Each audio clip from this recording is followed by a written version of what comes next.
What's up, hackers, and welcome to Chill Code. Tonight, we are continuing our journey into the Rust programming language, and we are doing so in a fresh VM. And the point of that is we are going to build a development machine from pretty much scratch, just to see what that was like, and just to explain kind of like what my preferences are for doing development of any kind, in particular Rust, but this is really going to apply to setting up a dev box of any kind. This is how I like to build my machines. It might not work out for you, but maybe you'll find something that you can incorporate into your own workflow. So to start off, where are we here? We are looking at a virtual machine of KDE Neon, which is a Linux distribution that is based on Ubuntu 2004. So it's stable as its base. Oh, we gotta fix that as the search engine. But KDE Neon is a really solid base for an installation. Why? Because it has the 2004 as its base, right? So it's super stable. But what differentiates it from Kubuntu, the other Plasma desktop using Linux distribution that has a lot of market share. That's a terrible word to use for it. Linux has like less than 1% market share. But in terms of distros that use Plasma, it's like Kubuntu and KDE Neon. The difference with KDE Neon is that even though the base is stable, KDE Neon itself is rolling, or KDE Plasma is rolling. So you always get the latest and greatest of the desktop environment, but your base is stable. And I like that balance. So, I get the newest UI improvements, but I don't have to worry about my actual base going too fast. I've used Arch Linux a lot in the past. I have used Arch a lot, but I have found that, as I've gotten a little older, I prefer things to just work rather than me have to spend so much time breaking things and then fixing them. And Arch is great for learning how to break stuff and fix them, but if I just need something to work like right out of the box, I prefer that at this point in my life. So that's why I go with these. So that's where we are right now. What I'm going to do to get this rolling once we're ready to install some basic stuff. I've already installed Brave, as you can see. Boy, we got to change that search engine, though. That sucked. Search engine. Brave. No. Google. Yes. And I have synced Brave using the sync codes you can use in Brave with my browser profile on my other machines. So I already have all the extensions that I need already set up. I've got LastPass, I've got Vimium, Wappleizer, all the stuff that I would expect to have just for creature comforts in my browser. I've set Brave to be the default browser already. So that's kind of where we're starting, is just setting that up. I have a GitHub repo. This is open, and you can check it out if you want. This is how I set up my Kali box. And I'm going to take some bits and pieces of the script that I use to set up my Kali boxes to set up this machine. So if we start here, you can kind of already see that I've done the stuff to install Brave. I've installed Fish. We haven't done anything with it yet, but that's the shell we're going to use. Terminator, which is my terminal emulator of choice. Don't need gedit. Python 3 we've installed. We haven't installed Radar 2. I should actually take that out of there because we're going to, if we needed it, we do Ryzen. But for a straight ahead dev box, not a reverse engineering or hacking box, not going to need that. I have installed Vim. If you're going to install Vim, make sure that you do it with the GTK3 extensions. And that's super important. If you want to use Vim as an editor, you know that I love Vim. If you want to do it, make sure you install Vim with the GTK3 extensions, because that is the only way that you're going to be able to enable the clipboard to interact. So Vim has its own, clipboard buffer. If you want it to be able to interact with your system clipboard, you gotta have this right here. Hey, Priorta, can I paste the link for what? The repo? I think I just did, but I'll do it again. Repo, Kali Vagrant. There you go.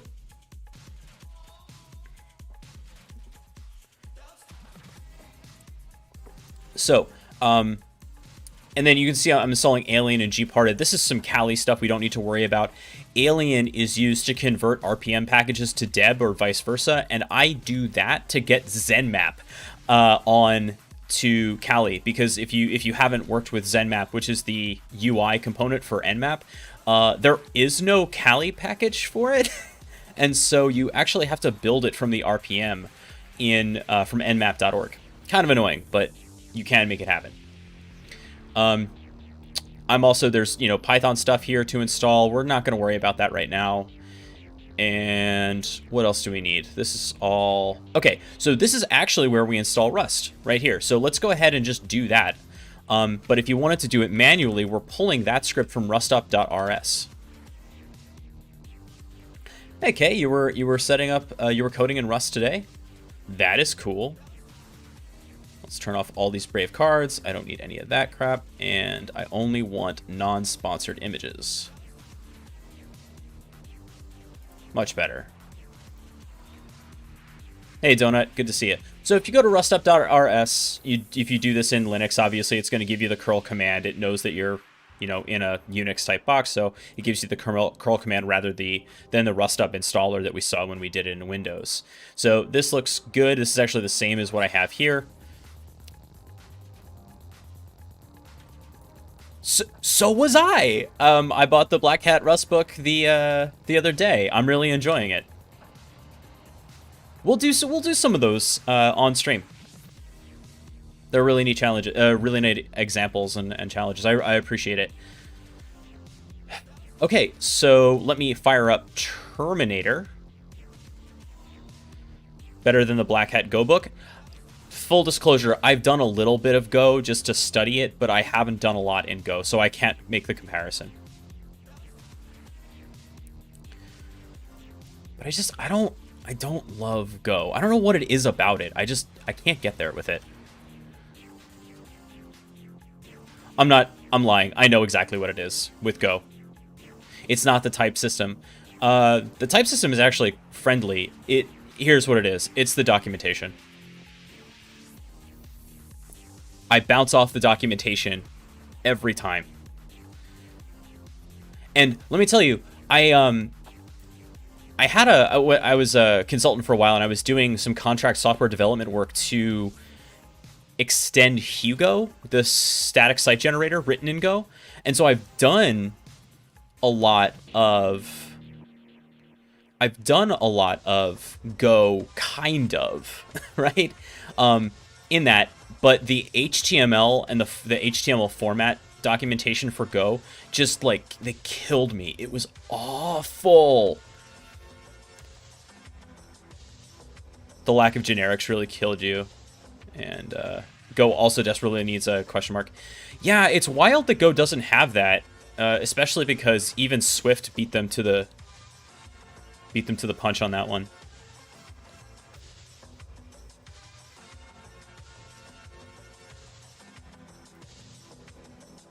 The if error not equals nil. That whole pattern in Go is weird, where you're returning tuples all the time. One of the things I really appreciate about Rust is its monadic approach. I really, really like Rust in option. I even liked it before we had the question mark sugar for unwrap. And in terms of documentation, I would argue, yeah, Python is good, but and Ruby, actually, I don't think Ruby is that awesome. Like, it's all there, but it's super hard to search.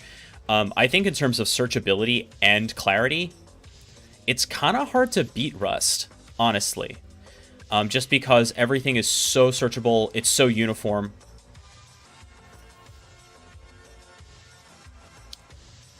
Dash is cool. Boy, I haven't thought about Dash in a dog's age. Okay, so Rust is installed. This isn't actually how we're going to do this, because we're not going to use Bash anyway, but Rust is installed, and then what we're going to do, we don't have to cargo install Rust scan or anything else like that. Just because Perl, nobody listened to somebody else. Somebody else is just trolling. Oh, that alt tab. Okay. So the next thing I'm going to do is mainly just a creature comfort thing, and I got to turn this to dark mode because it's driving me crazy. The thing I love about the Plasma desktop, if you're not familiar, is that it is crazy customizable. Like, think of a thing you want to do with your desktop, and you can do it. Now, that can get in the way sometimes, but I really appreciate it because it allows me to get exactly the desktop experience that I want. So just switch to dark theme, apply. Beautiful. Much, much better. We'll just redraw the screen there.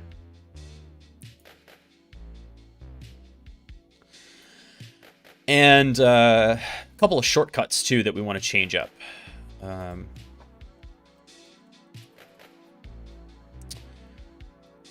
want to do custom shortcuts. We're going to... Examples. Run console. This action runs Control-Alt-T, but I'm going to change this up, actually, to say run Terminator. Enable it. Triggers Control-Alt-T, and the command is Terminator. Okay.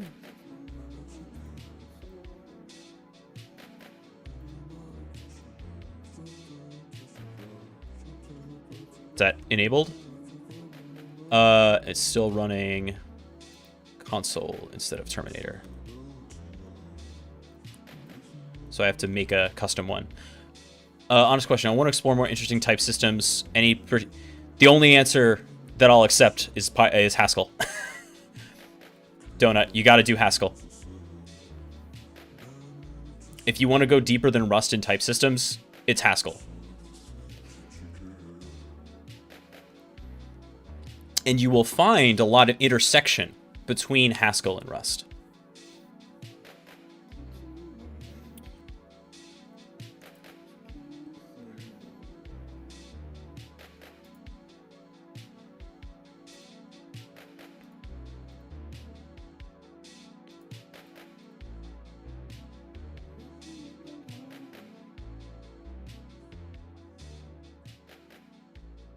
Trigger, Control T, reassign, and action, Terminator. Apply, Control T, should now open Terminator.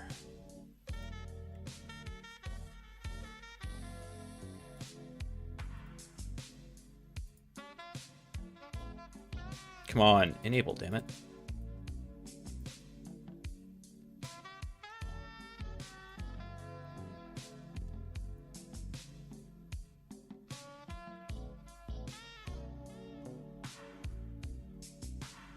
There we go. That should... Okay, so now if I do Control-T, does that get me Terminator? Oh, let me hit Apply. Finally, there we go. Have a good time, Preorta. All right, so Control-T gets me Terminator. I have a Terminator config that we're going to add to this to make it look the way that I want. But before we do that, let's go through the rest of this setup just to get everything else ready to go here. Don't need Cutter, don't need any of these scripts that I usually do for Kali. I do, however, need Oh My Fish. So Oh My Fish... Well, first of all, we're using the fish shell, which if you're not familiar with the fish shell, I'm going to kind of try to drop all these links. It's a really nice, it's not POSIX compliant, but it's a wonderful shell that I think takes some of the things that you have in Z Shell and kicks it up a notch. Big fan. I've been using fish for years now. And so if you have to put me on a machine for a longer period of time than like a day or two, I'm going to install fish for my own sanity. So we've installed fish already, but we want to customize it a little bit to make it work a little bit better. So you may have heard of Oh My Zesh or Oh My Zish Z Shell, and there is also Oh My Fish, which is basically a package manager and customizer for the fish shell. Love the abbreviations the fish brought to the table. Yeah, it's really handy. So Oh My Fish is kind of like a package manager, plugin manager for fish. So we're going to install that with this curl command.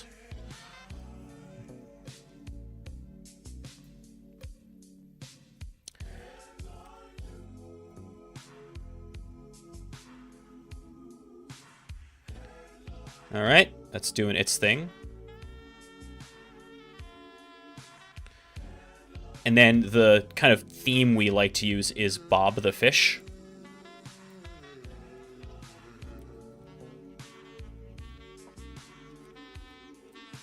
So we'll fire that off.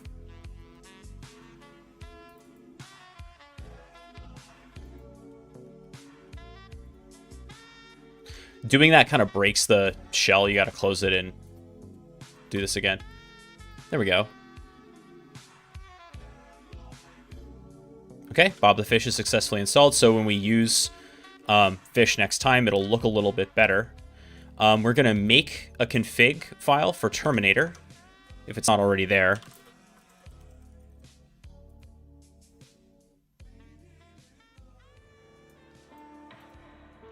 It is not, so we'll make that.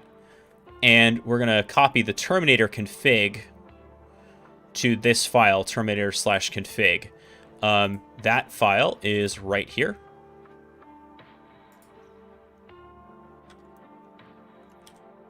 And I'm just going to save that to config.config. Nope. That's not how we do that. .config, Terminator, and call it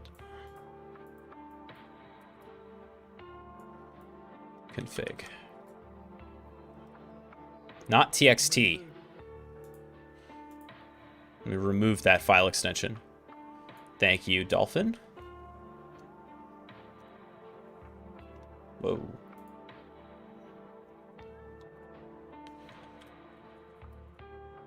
Good. All right. Having done so, the next time I open Terminator, hey, now it looks right. But what comes next?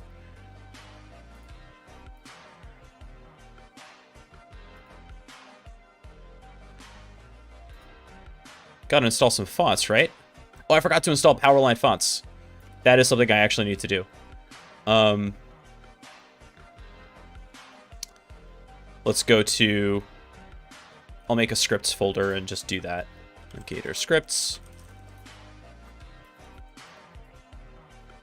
And C scripts. Powerline fonts have extra characters in there that make some of the stuff that Fishshell does a little bit easier to use. Like the Git symbology that you've seen in some of what I do. That's going to be all in Powerline fonts. So real handy to have that in there. Just go into fonts and chmod install.sh and just install that. Cool. Got Bob the Fish. I do want to do this. I want to echo. This is how I get cargo binaries to run. I'm sending this to my config fish.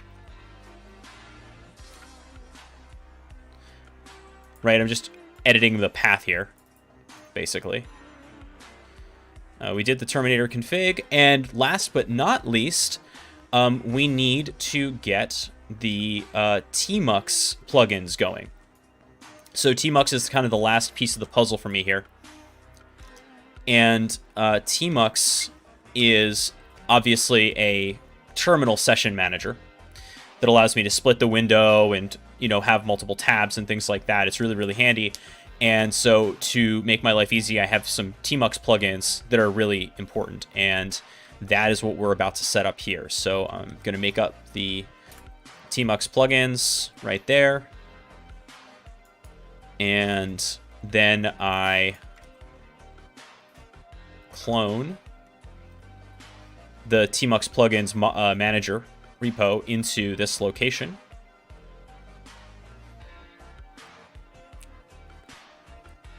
And then this is my tmux.conf.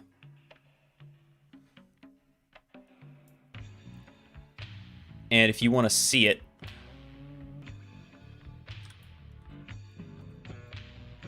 it's public. It's not that interesting.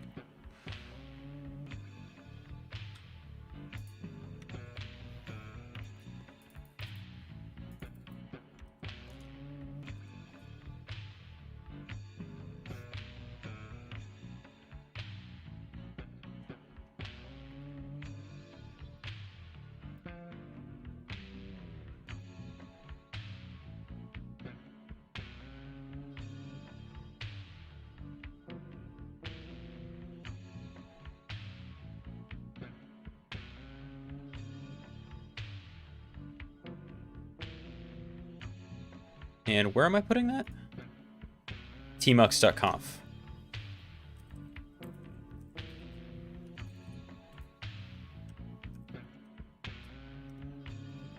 Okay, done. Then our last bit of housekeeping here, just to get the machine set up for normal operations, the way that I like to set up a machine, is I need to configure Vim, right? I don't have to use Vim, and I may not, but I can. And to do that, I'm going to set up the Vim plugin manager. That's what this does right here.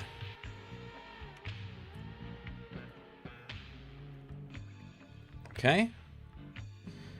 And then I'm going to put my vimrc in place. And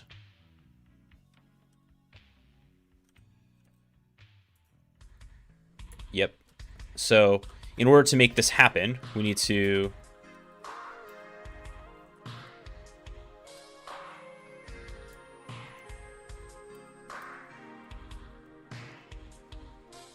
we have to run plug install in Vim, which will go install all these things. Hey, Unknown Exploit, good to see you.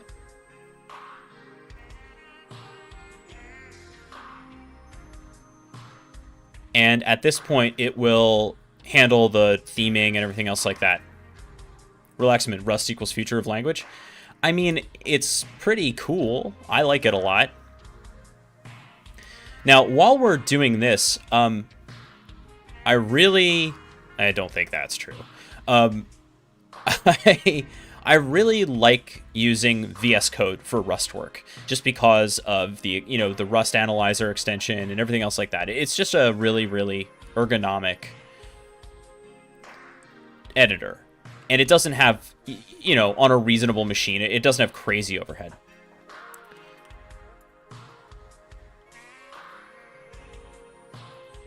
All right, so now you can see I've got the Dracula plugin working. My colors look correct. Everything else looks good. And lastly, I'm just going to chsh user bin fish, change my shell to fish, so that when I log in, I'm getting the fish shell rather than... And there we go. I've got myself a shell that looks correct.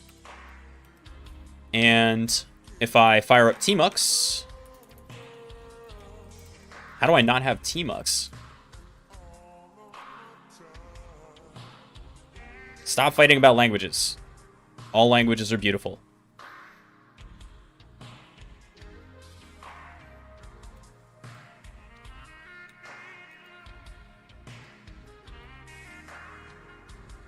Hey! It's not reading my... Oh, wait. I have to do Control-B, Control-Shift-I?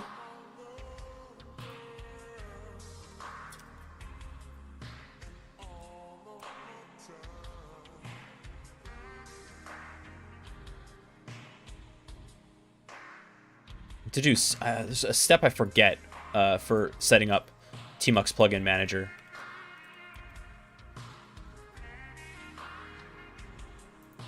Hey, Captain Gibbon. Yeah, we do that stuff on Tuesdays.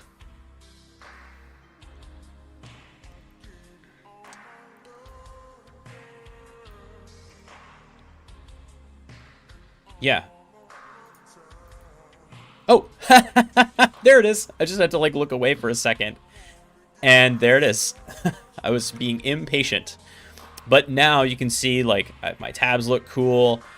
There's no reason for this lambda over here. I just have it there because I think it's neat. And because I'm a functional programming dork, that's why it's there. Although, I should be in...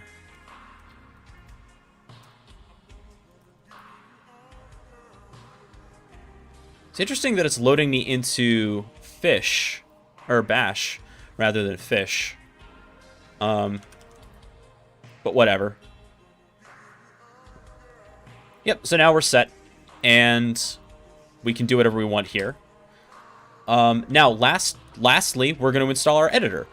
We can install VS Code a bunch of different ways. Obviously, if we go to visualstudio.com, we could download it straight. But since we're on an Ubuntu machine anyway, there's a better way to do it, which is as a snap. So snapcraft.io. You find the CPU and RAM usage at the bottom of Tmux to be quite bothering. Well, that's an option. I turned it on, but you can turn it off. If we vim my tmux.conf, look, they're just plugins for Dracula. I could just turn those off if I wanted to.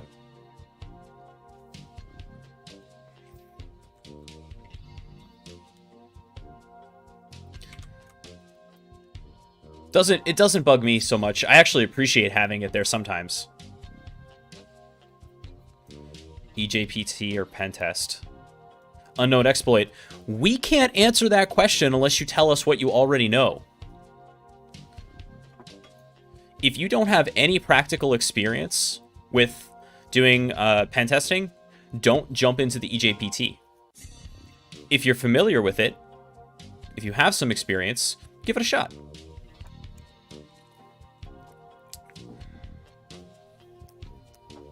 Let me say this. If you were capable, you go right to OSCP, I would not. That's a major outlay of cash.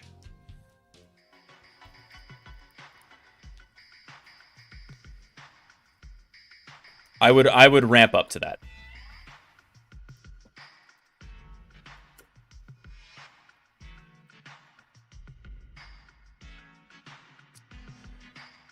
So anyway, so Snapcraft, yep, is where we can find snaps, which are sandboxed applications that, importantly, are automatically updated a couple times a day. Hey, Gingerroot.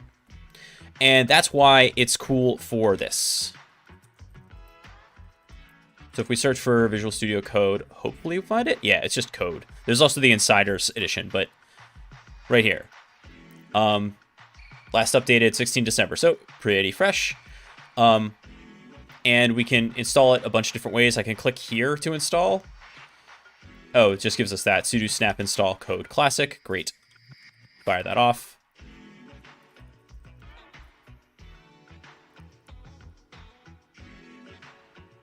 And it's going to download the snap for me.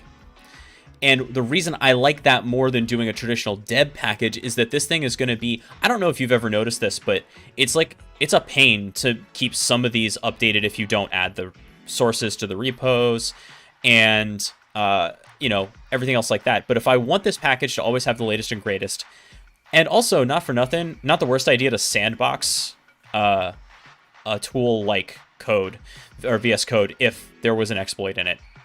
Just something to think about. I think you can install some browsers like this too, including Brave.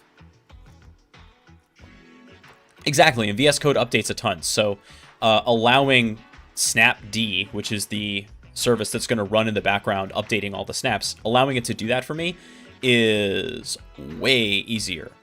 Other snaps that I routinely install, Discord, Spotify, Telegram. Really, really handy to just let Snapd handle those for me.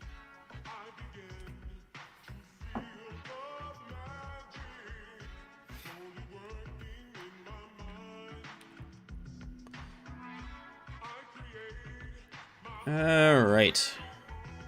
And with that, we can just...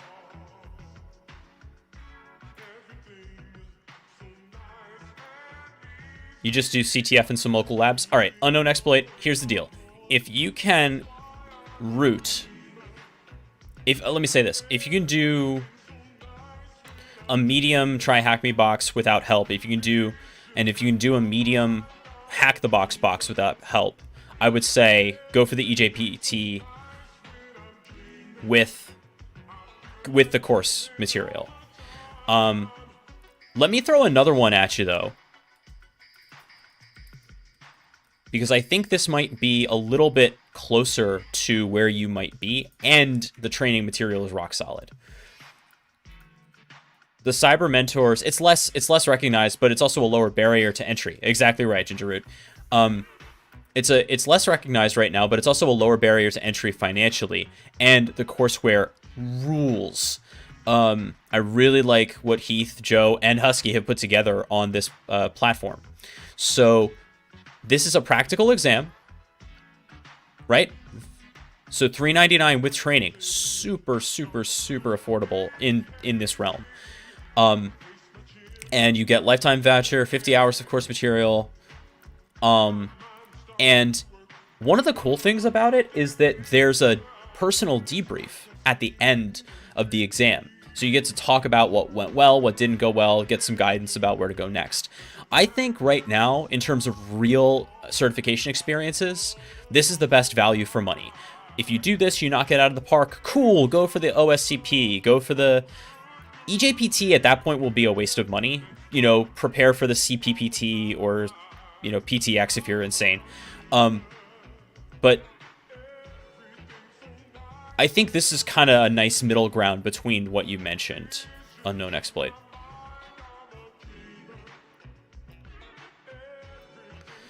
All right, so we've got code. Let me just run it here.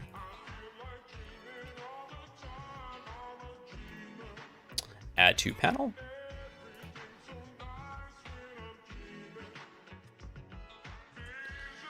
And I'll zoom this in so we can actually see what's going on here. Obviously, I need to get the Dracula theme.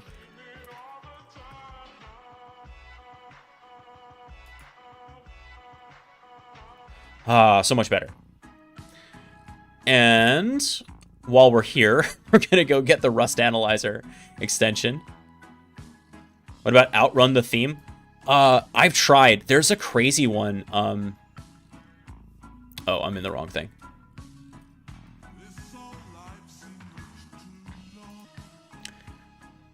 Yeah, this one's like a little much for me. There's also like a synthwave one that does like a neon blur. Is this the one? Yes. Look at this theme. Totally ridiculous. We'll write in this for a second, then we'll switch it over to Dracula. But I care about Rust at the moment.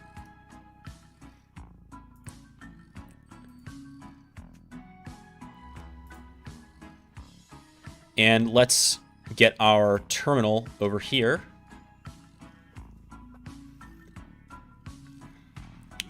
Is this doing desktop previews? It's not. All right, a couple other things that we could... that's going to bug me, so just bear with me. And this is some stuff, like, again, that we can do with Plasma.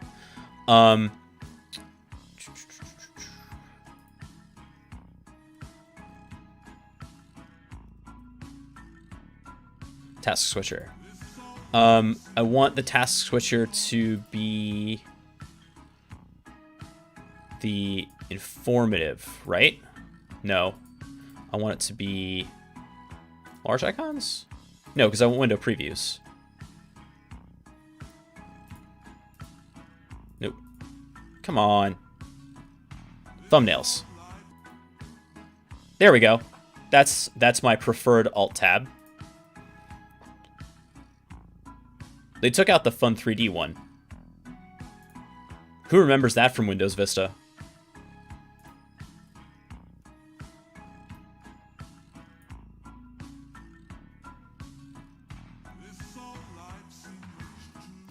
If you're Unknown Exploit, if you're legit able to do hard boxes without walkthroughs or help, if that's for real, then you're ready for the OSCP.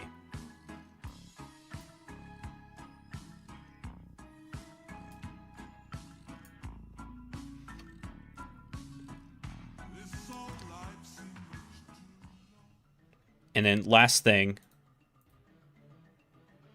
is I'm going to configure my icons only task manager here.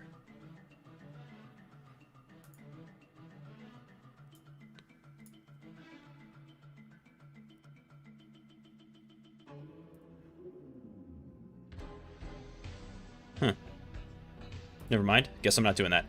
Okay, so now let's go ahead and cd. We're in our, let's make a projects folder. And what are we going to do?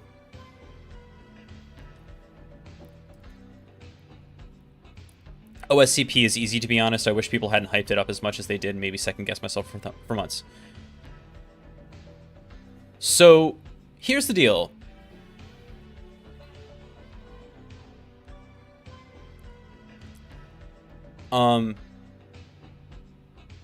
I think that the OSCP is wildly uneven from what I've heard. Joe Helly, the mayor, has done some good write-ups on the issues with the OSCP. It's pretty uneven. Sometimes you get a really easy run of it, and sometimes it's just kind of wacky and unfair because of weird enumeration or something else like that. Maybe they've made that better with the new version. OSCP ain't easy, you're just smarter than you thought you were.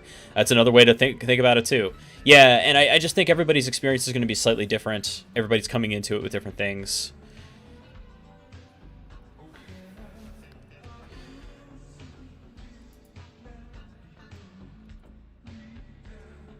Okay, so let's go ahead and... Do I have cargo? I do. Awesome. So let's make a new project. What do you say? How does everybody feel about writing a reverse shell in Rust?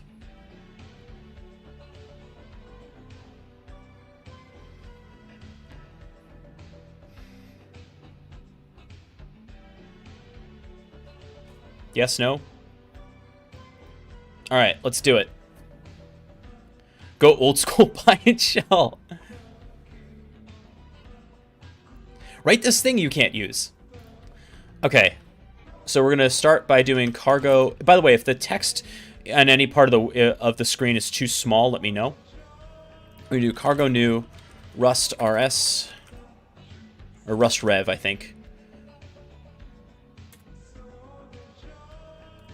And you can see I have a new folder. See Rust Rev, awesome. Love that little Git icon there for me. Thank you very much. Let's zoom that in just a little more. And so over in code, I'm going to open the folder. Why isn't this dark mode?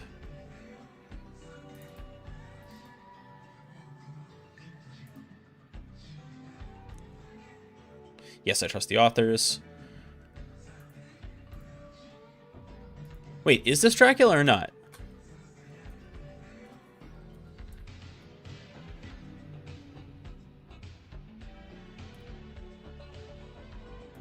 Oh, it's not doing the fun effects. On Windows, it makes it like all neon and glowy. But no. Dracula's where I live. Slightly larger? Hopefully that's livable, because this is cartoonishly large.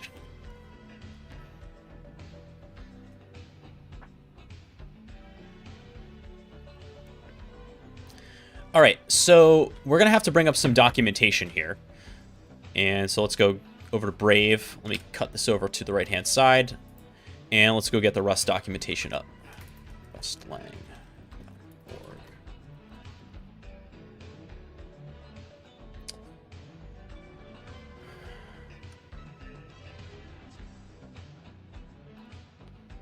Learn. And I want the standard library. Awesome. So the first thing we have to know if we're going to do any kind of netcode is how to do any of those things. So like basically we want to listen for an incoming connection. That's not how you do comments in Rust. Listen for an incoming connection. That's like part one. And then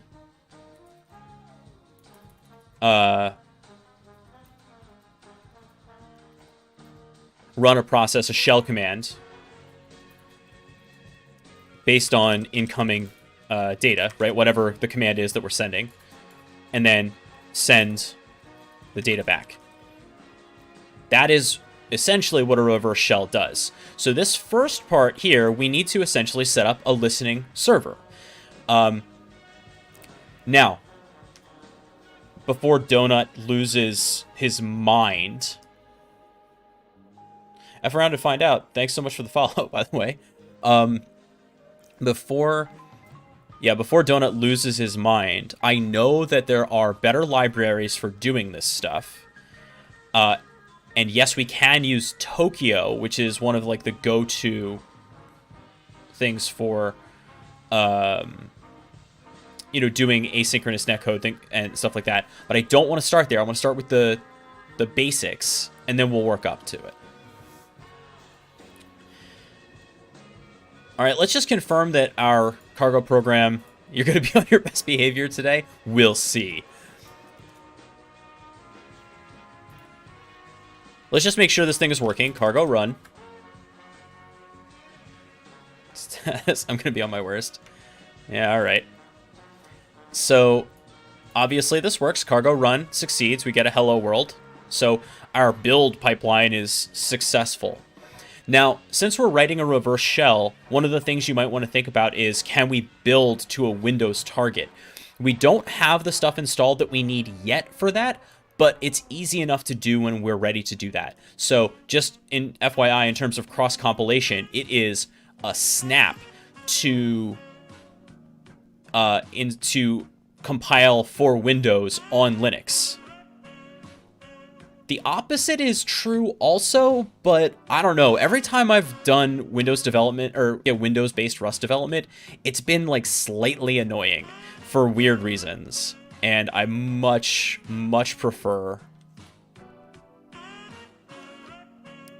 to do the Linux to Windows pipeline. Poseidon Sec, thank you so much for the follow.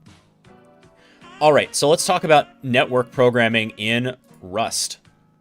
The first thing we're going to need to do is look at the standard net module. And these are networking primitives for TCP, UCP, UDP communication.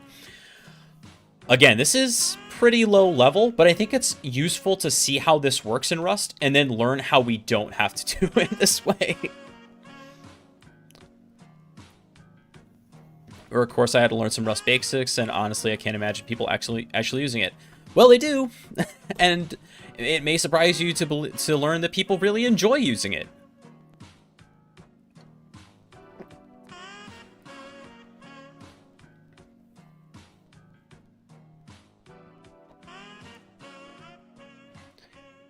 I think that might have been because linked lists and trees are tough, especially for, you know,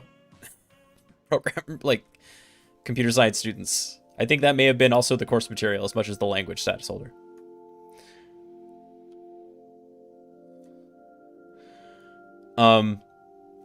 So TCP listener is actually the first thing that we're going to want to start working with in terms of structs that we have here. And so we're going to import these things using the use keyword. I don't need the file browser open here.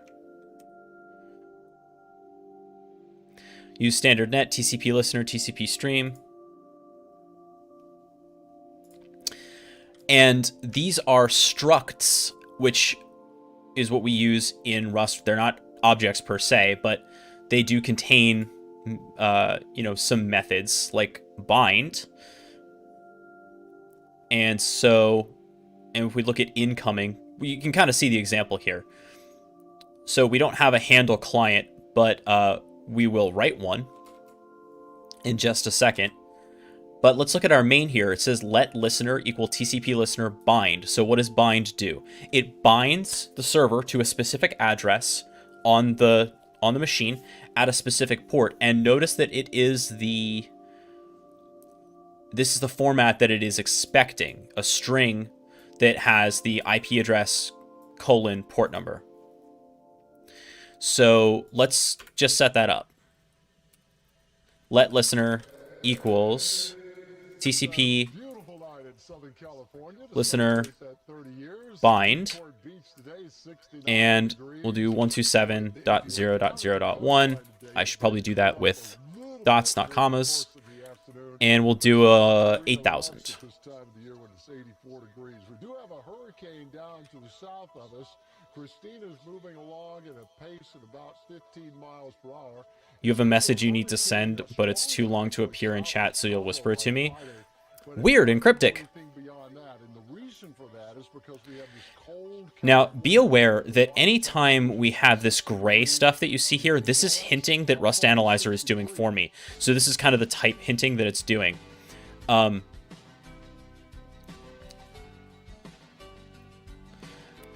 And also notice that I'm getting some errors here, and that's because I need to unwrap it. Now you'll notice that in the example,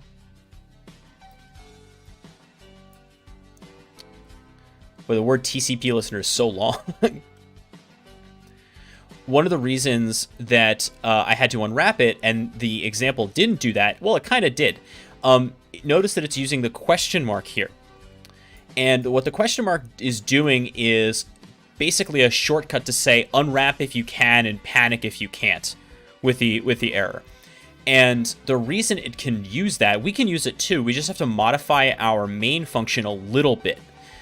Because you notice that their main function is returning a result. This is the notation for functions returning a thing. In this case, it's returning a result from standard I/O. By the way, this is just like Haskell doing an I/O monad in its main function. One of the many parallels between Rust and Haskell. So if we model our function that way, we too can use the question mark.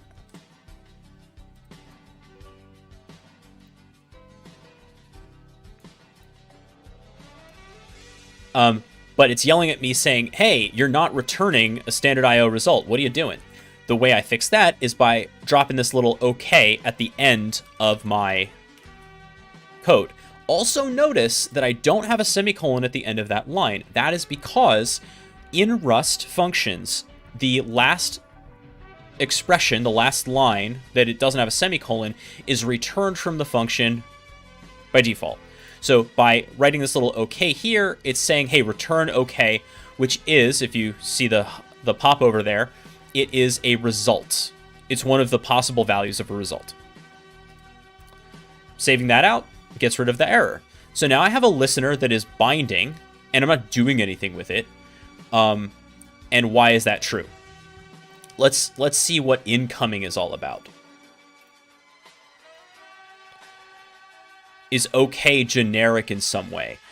Let's take a look at results and learn a little bit more about how that works. Because that's worth going into. Yes, it is generic, kind of. So result and option are these really powerful types in Rust. And what they do, as you can see, yes, these are generics. And what happens is that they're in an enum with an OK containing a type, any type, and an error containing an error type, whatever that is. So this is, again, I'm sorry to keep referencing Haskell. I know that there aren't that many Haskell programmers out there, but this is a monad, or a monadic, what's the word I want here? It's a monadic type, is what I want to say. And it's a way of returning the same type even with two different outcomes. We were talking about Go earlier and how Go does a lot of like returning tuples that have, yeah, exactly, maybe, t, none, exactly. It's a maybe. Go does a lot of tuples where it's like the value, comma, error, and there's a lot of if error equals nil, which is gross. Like, you shouldn't have to do that.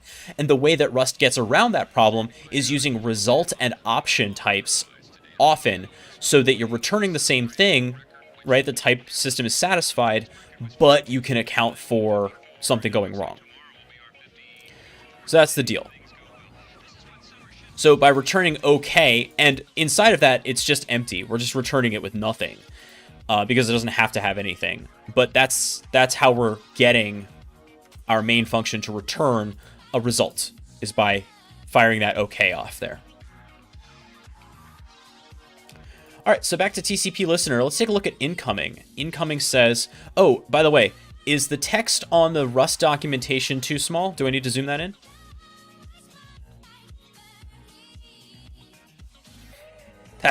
Yes, status holder.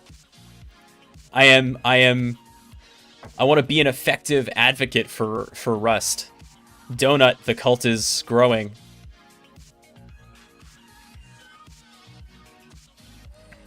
We'll make you a Rust station yet.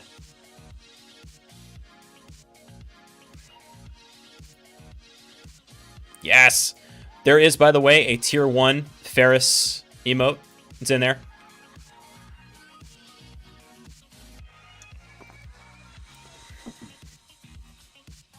Los Wavy, thank you so much for the follow.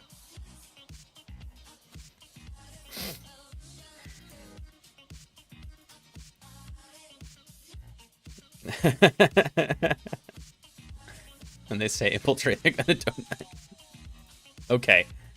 So incoming returns an iterator over the connections being received on this listener.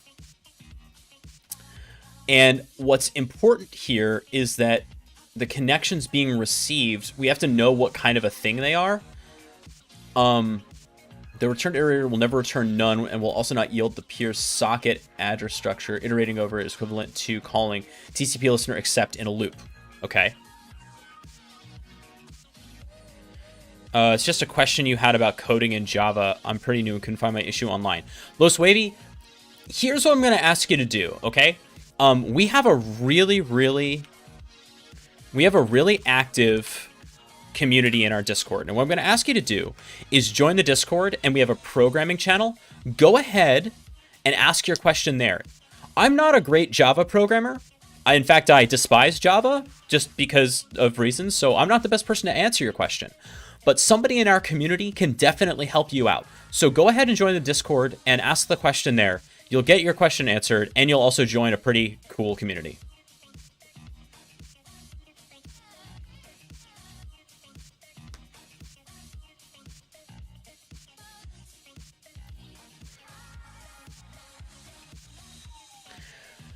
All right, so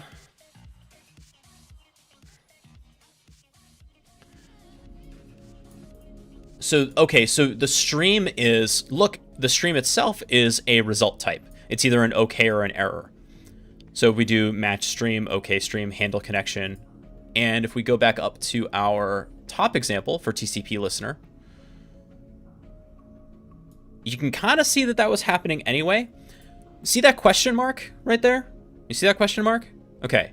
That question mark and this entire structure are equivalent. Meaning that the question mark is handling the match of whether the result is an OK, and then it does the thing with whatever you're supposed to do, or an error, in which case I think it just straight panics and calls it a day and gives you the resulting error message. But we're going to, since we're inside of a function that uses this result return, we can use the question mark. So we're going to do exactly that for stream in listener.incoming, just like this.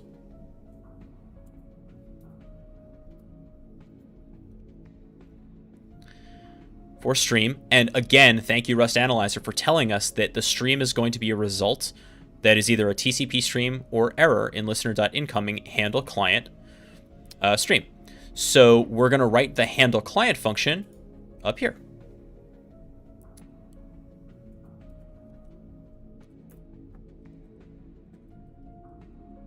And the function definition is going to be that it takes a stream of type TCP stream, which we've imported. That's why we did that.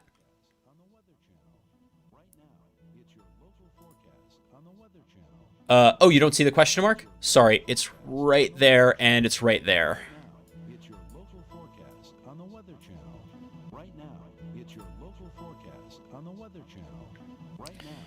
All right, I think I've had it with the Vaporwave.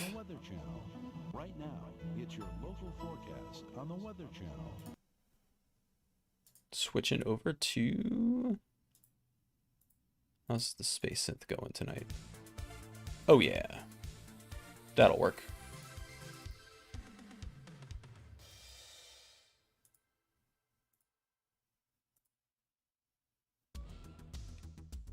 Okay, so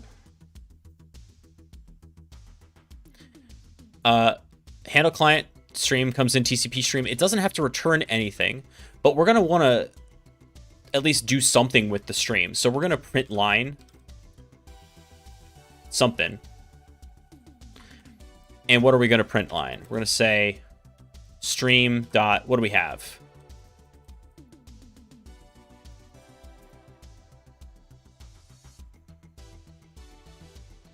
Let's learn about TCP streams. Welcome to Rust, by the way. You always have a bunch of documentation open at any given point. But it's nice because, first of all, the titles are clear. And it's super searchable.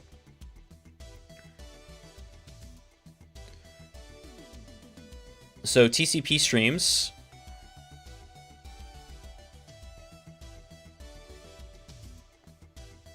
are what's coming in. And let's see, pure address returns the socket address of the remote peer. So that's exactly what we want. We're going to say connection from and peer adder dot peer adder. Yeah, looks good.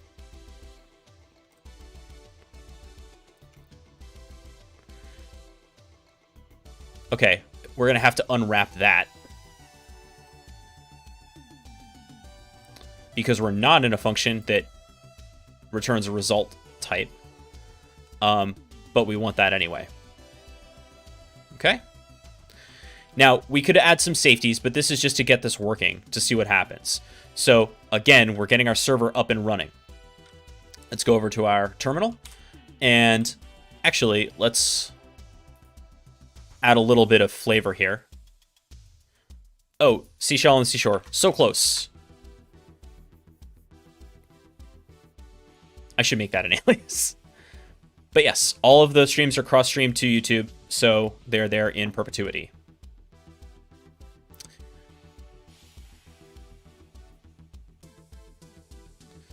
So we're going to do a quick print line just to say starting server. And in fact, let's even do this a little bit smarter. Say, let listen adder equal 127.0.0.1,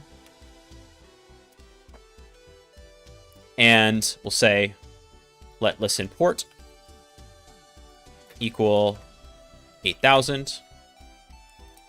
And then what we'll do for our bind here to make this really cool is we'll use format and give it the same kind of format string that you just saw with a colon between the two. I'm going to full screen this for a second. It's easier to read. And we're going to give it listen adder, comma, listen port. I should say listen, not list port. Listen port. And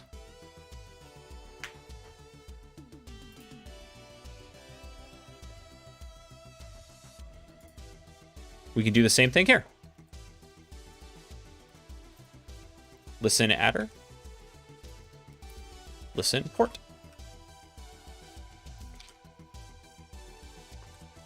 Okay. Cargo run. Starting server on 127.0.0.1 8000. Let's fire up another window. Thank you, Tmux. I do have netcat, right? Why? Stop it. I got to figure out why it's not going to... I think I need to log out and log... Oh, wait, I know that's true. I need to log out and log in to get it to work with fish, but it's fine for now. So netcat is there, so we'll do 127.0.0.1 8000. And we got a connection. Now, we're not doing anything with it, but it's logging the connection. So we're getting there. We are beginning network programming in Rust.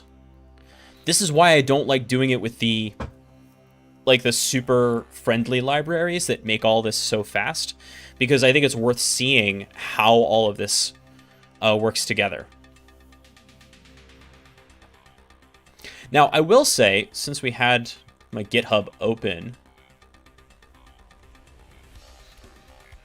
is the nim reverse shell still open here? We have that somewhere? Yeah. This is what the reverse shell in nim looks like. So it's crazy, and this even with operating system checking. So it's way less verbose True.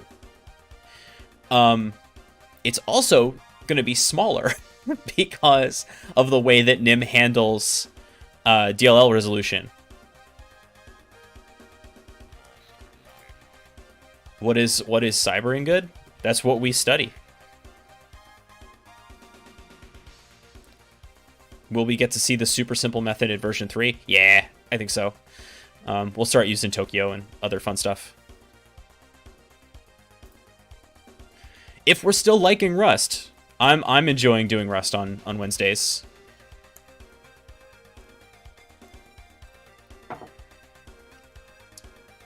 Go away, oh my fish. We don't need you. We don't need you. We don't need you. Okay, so TCP stream. If we actually want to write something to it, right? It's coming in.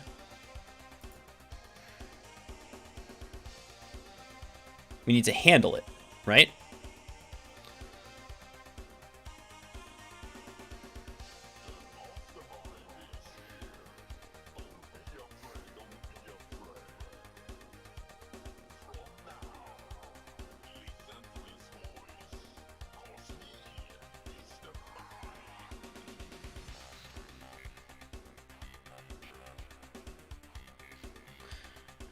Now, interestingly, it has a read.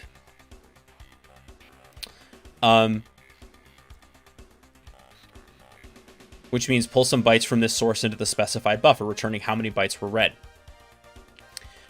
And even though, now why did that work? It works because even though we have the methods that are listed here for the TCP stream, that's not all it can do, because the struct TCP stream has the following trait implementations, right?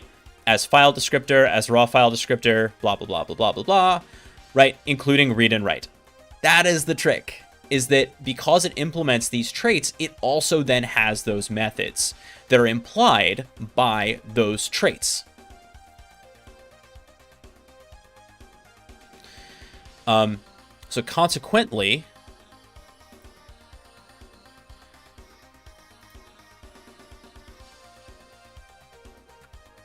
let's say let mute stream buff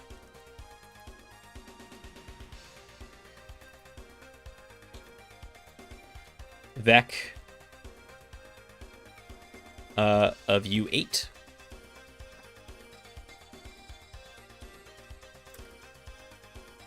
Is Rust safer because it's written in itself? Yes. It would be weird if it were written in something. I mean, the compiler was using C++ for a while, but that's not the case anymore. I would say yes. Once they moved off of using the C++ libraries to do a bunch of stuff, I think that was a net win.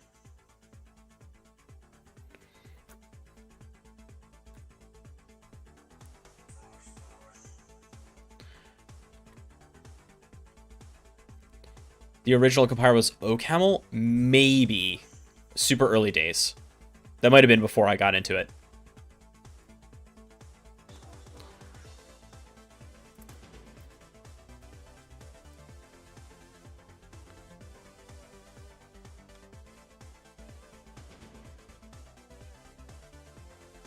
Constructs a new empty vec. So what we're basically doing is creating a new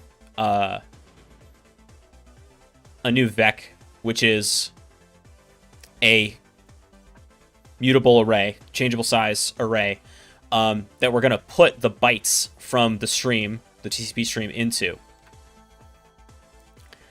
we're going to say stream.read,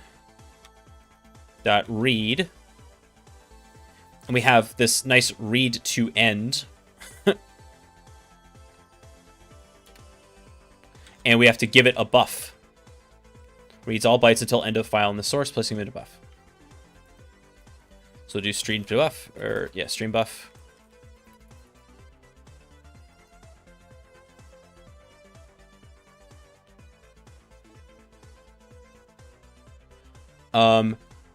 which has to be a reference, right? Yes.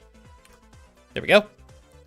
The little ampersand, if you're familiar with pointers in C or C++, that's the thing we're doing there, is we are sending it a reference to the thing. We are not sending it the thing, which is a big deal in Rust. When we send objects to different scopes, that's a big deal in Rust. Does Rust guarantee memory safety? Well, it's kind of what we were just talking about. Guarantee is a really strong word. It does its very, very best to enforce memory safety through very, very hardcore rules about what you can do with things. And this is one of them. Where if you move something out of scope, you can do that, like, you can do it once, basically. And once you do it, you no longer get to do anything else with that. And then whenever that final scope ends, that's when that object disappears. So instead of a garbage collector, like C++ has, or even Java has, what you have is these rules about how long objects can live in memory. And that is why it guarantees memory safety.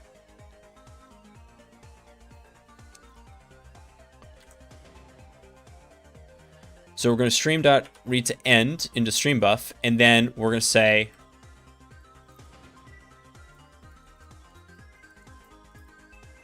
string from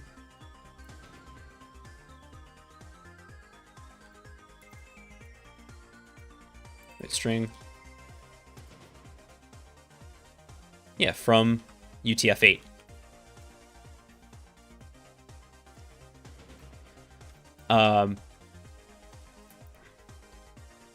Stream buff. I'm doing this kind of from memory, so I'm hoping I'm getting this right. So in Rust, just as a reminder, .unwrap. In Rust, just as a reminder, we have two kinds of strings. We have the string primitive, which we've seen here, right, in our address. Notice the little and stir and our port. Those are string primitives. They work fine, but they don't have all the powers of a proper capital S string, including this ability to turn a string into a printable thing from raw bytes, which is exactly what we're doing here. From UTF-8, we're getting stream buff, and then we're unwrapping it. Looks good. And this is all, of course, not asynchronous, but that's still cool. And then we're going to print line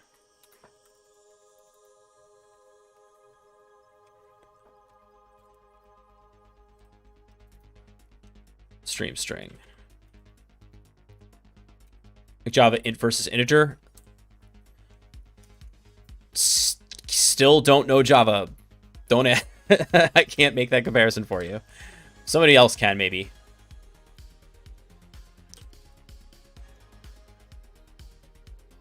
Mismatch type. Ooh, I have to give it the mutable reference. There we go. Now what? Yes, it is. Oh, wait, no. Sorry. Cannot borrow stream is mutable as it is not declared as mutable. Mute stream.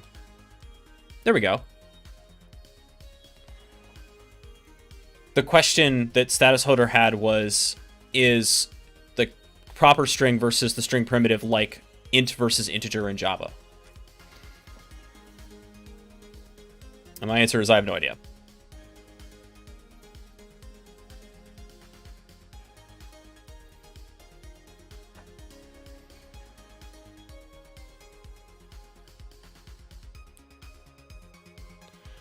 Ikabaye Rob, or I'm really not sure how to pronounce that. But thank you so much for the follow anyway. All right, so this all looks good. It's yelling at us about a couple of things, but not seriously. Unused result that must be used. Dot unwrap.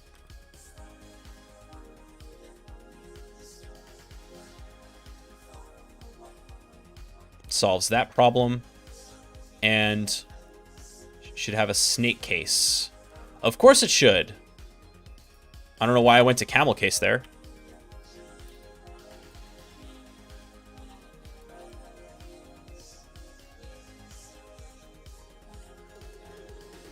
That's a convention thing. It's not a... It wouldn't have broken our code, but I prefer to do it this way. Okay. No errors from Rust Analyzer. That's really good news. Let's go ahead and run this and see what happens. I think I just ran into... I'm pretty sure I ran into a gotcha with how buffers work, but let's do it anyway. Yeah, so I'm not getting any output here because... Hey, Husky. How you feeling, bud?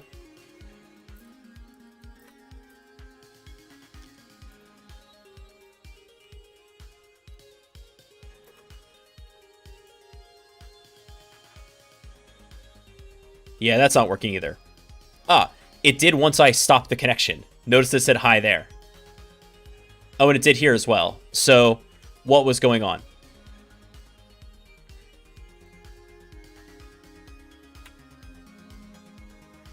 What is the beautiful terminal? We actually went through the entire setup of the terminal before you got here.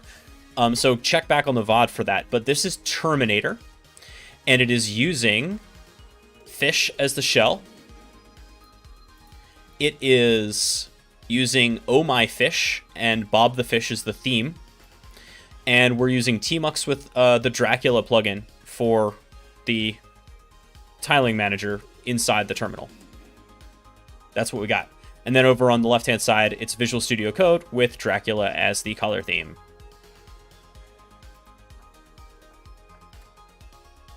Okay, so what are we looking at here? Let's run that again. And let's run that netcat command again. So we get the connection.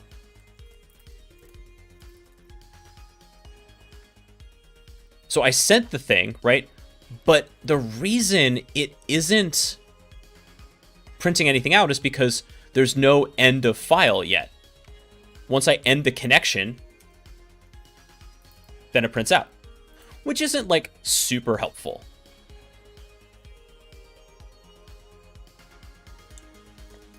Yes, well, I'm very particular with my environment. I've been at this long enough that I know what I like, I know what I don't like.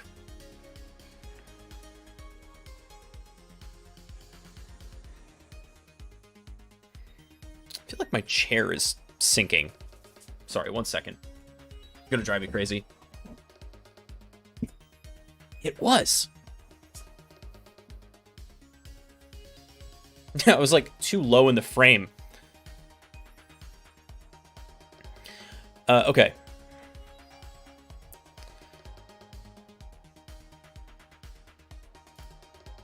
So we need to get this thing to actually print out as it's going.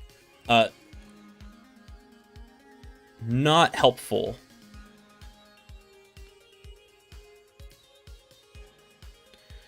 Doing it this way.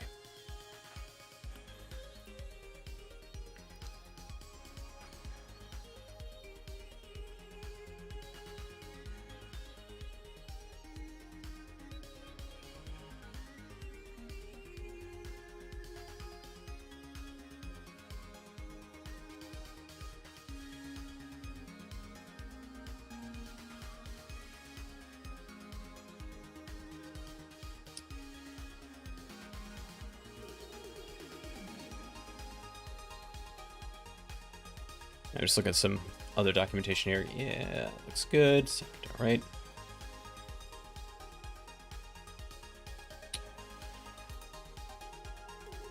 Let's see what else we have in standard net TCP. C TCP listener, TCP stream. Yeah. So we have the TCP stream incoming. And by the way, we can also do a write to it. So just as a heads up, the first thing we can do, watch this, is as we have a connection coming in, we'll also do a stream dot write. And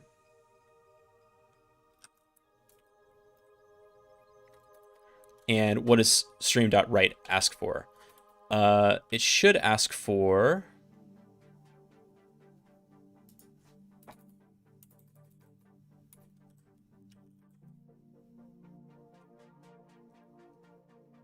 Use standard IO write. Oh, notice it's done the import for me. And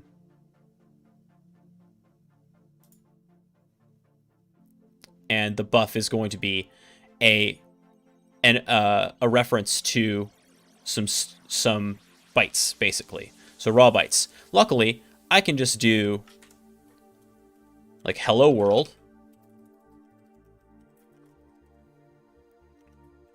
dot as bytes. And that shouldn't yell at me, except that it's yelling because I'm using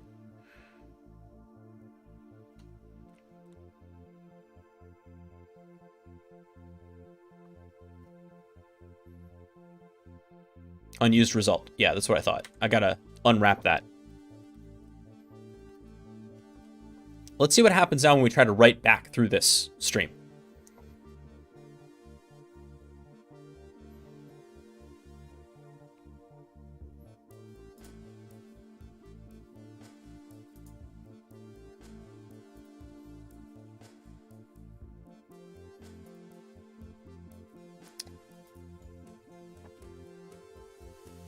Kill this.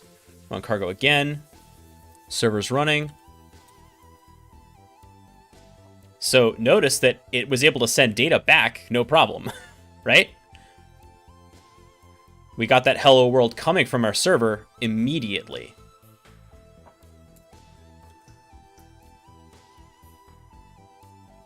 But unfortunately, because I'm doing the read to end, I'm not seeing anything until the connection is done. Oops. If I were to do something like string.read, come on.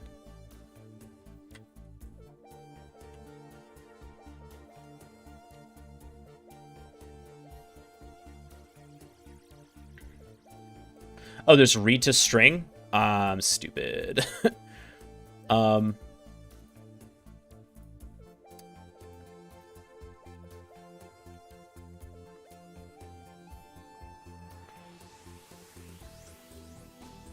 Let's just make a string then for the vec. For the buffer.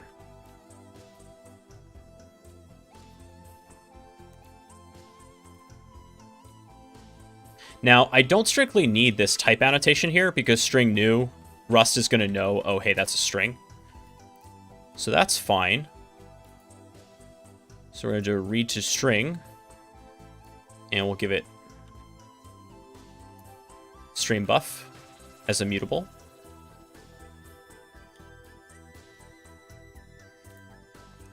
And we don't need to do this part. And we'll just do stream buff.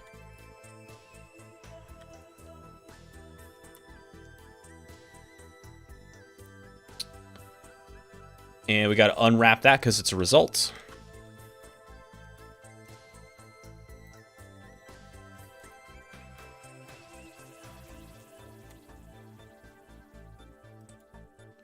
But again, I'm only seeing the data once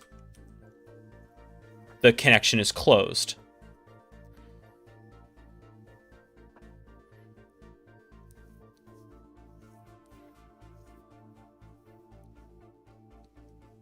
Because... Alright, have a good night, status holder. I'm not getting it until it's finished because there's still... It doesn't know that the data is finished.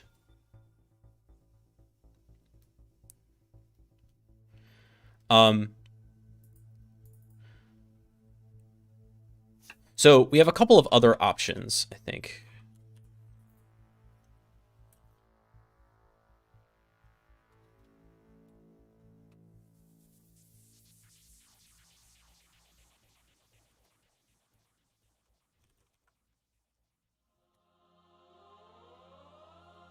Read to end. I don't want read to end. Let's look up read to end real quick. Because we tried that already. Let's look up read. Read to end, read all bytes until end of file in the source. Right. Read exact.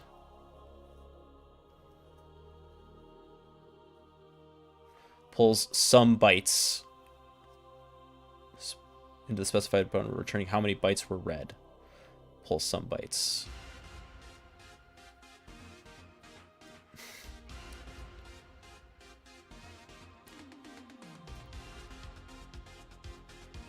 This function does not provide any guarantees about whether it blocks waiting for data, but an object needs to block for a read. Let's look up just a quick, like, Rust netcat, because that's close to what we're doing here. And I don't want to see any Tokyo in this.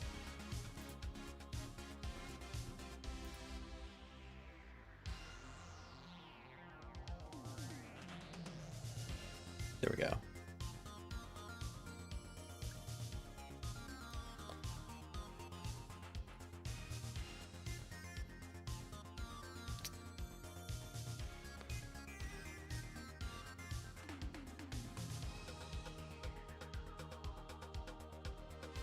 Interesting. So it's implementing read itself.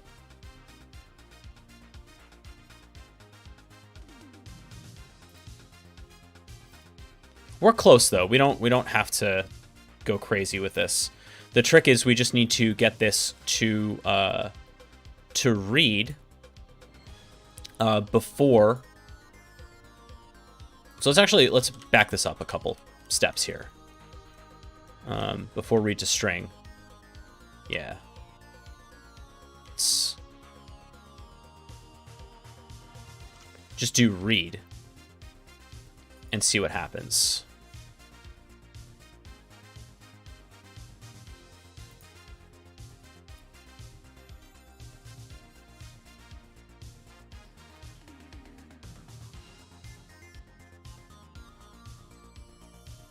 Oh, interesting. So that killed that was a little bit different, right?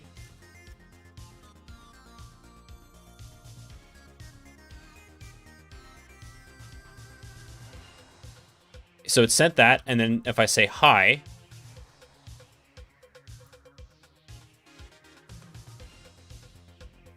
it kind of... Oh, it only read the new line. That's very funny. If I do read exact...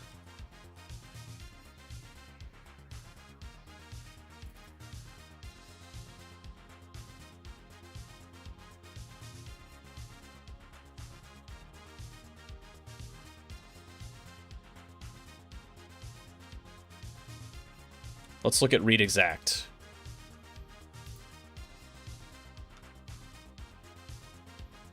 Read the exact number of bytes required to fill buff. Oh, so...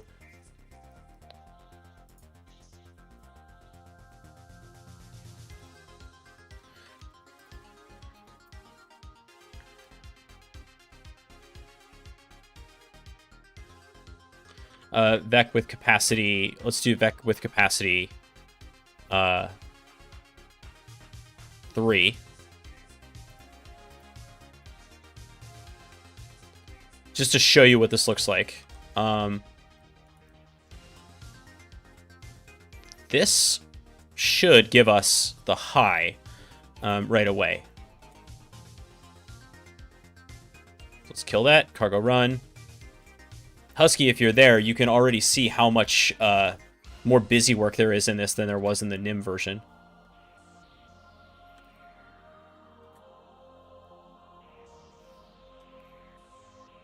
Can we check that we're reading in to look for a new line? We're not, and it doesn't matter because we would see something else.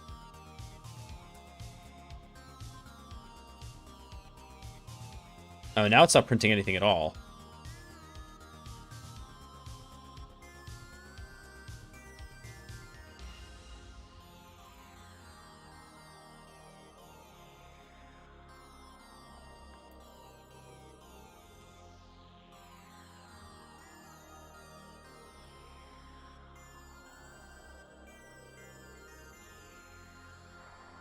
Did you plan to make Rustterpreter like you do with him? I already did. Actually. I think that might be a gist I have. Yeah, that I already did. It's bigger.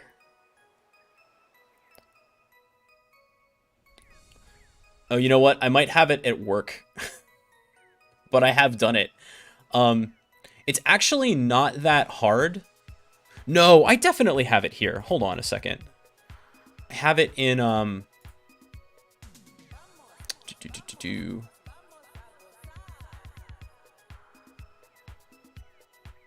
because we were doing...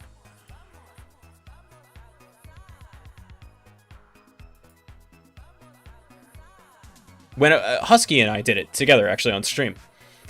We did a comparison, because we looked at offensive Rust. The Git repo, which kind of has the starter for it.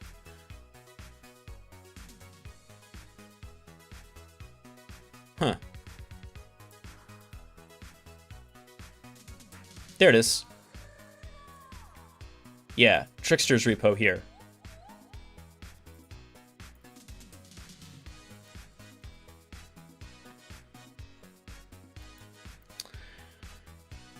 So if we look for process injection, these are the basics and very similar, right? And then all you need to do is do the base64 encoding stuff that we did with Nim. And the staging if you wanted, but this is the basics. And actually, as you can see, it's, I mean, it's longer horizontally, but it's actually shorter vertically than the Nim version. Because the WinAPI library is actually pretty cool. And the kernel 32 process. Or the kernel 32 crate, I should say.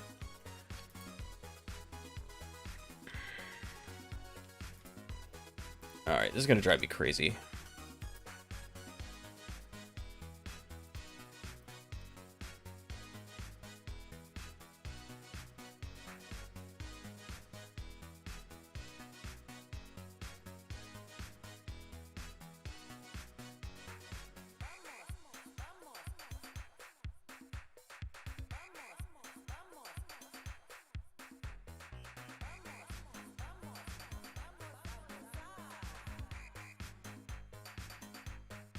Oh, yeah.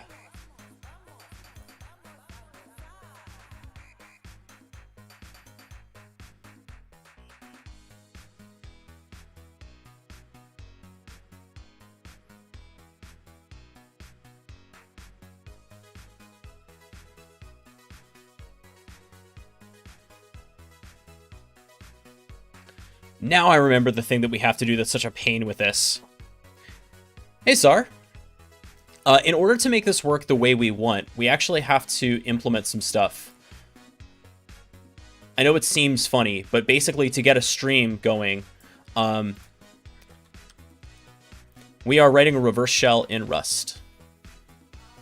The buff reader struct adds buffering to any reader, which is exactly what we want to do.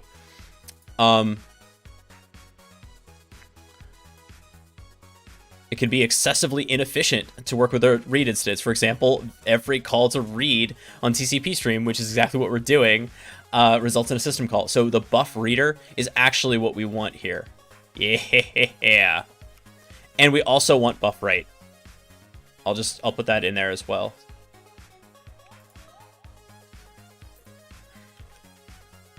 Yeah, buff reader. And we're almost certainly going to want buff writer. Yeah.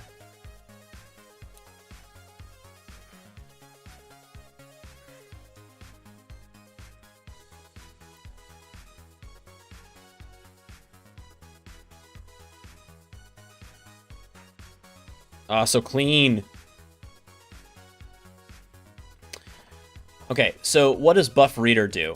The buff reader struct adds buffering to any reader. So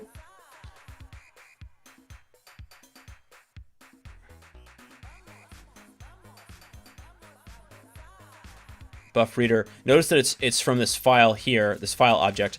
We're going to put it into our TCP stream. So we'll say let reader, we'll put that after the connection received notification.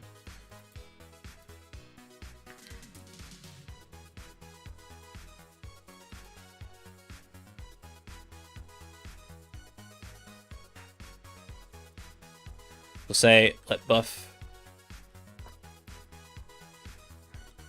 a stream buff. So we'll actually knock out a bunch of this other code that we were working with here.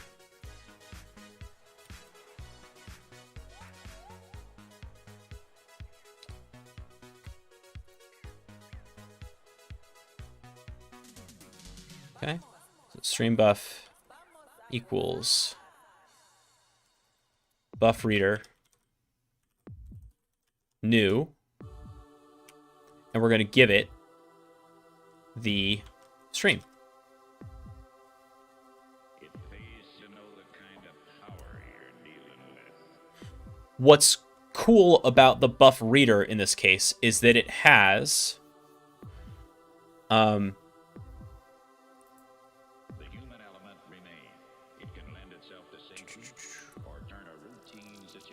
it implements the buff read traits. And why is that cool? Because the buff read trait has a read line, which looks for the new line. And it's waiting for the stream string. So it's going to read to a string as our buffer. Super handy, right? So there, we're going to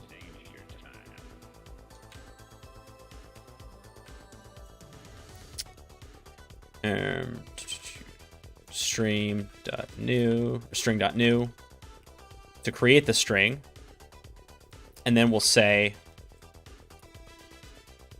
streambuff.readLine, which requires let mute and borrow it as a mutable buffer.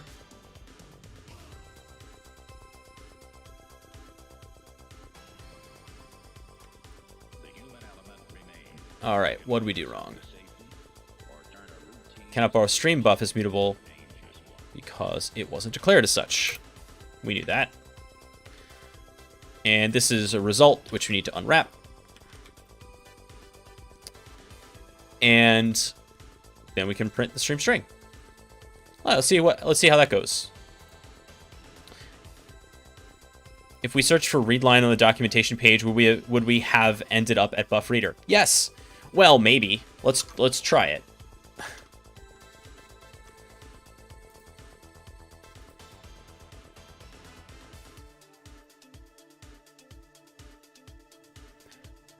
Second result. So yeah, not bad.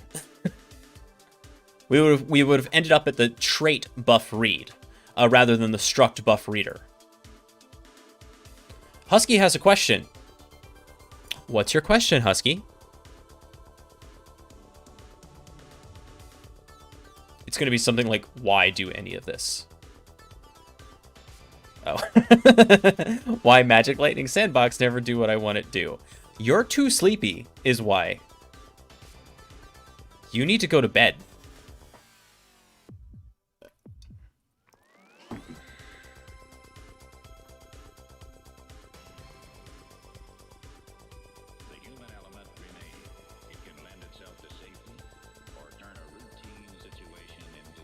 You put quarters in it, you're out of lives. I think my chair is slowly sinking again. Is it new chair time? It might be new chair time.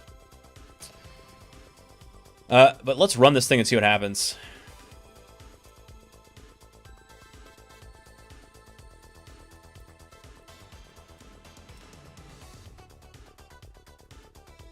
Haha! Put quarters in my chair? I'm out of chair lives. Out of chair lives. Husky, on a scale of 1 to 10, how sleepy are you? Is the answer pizza?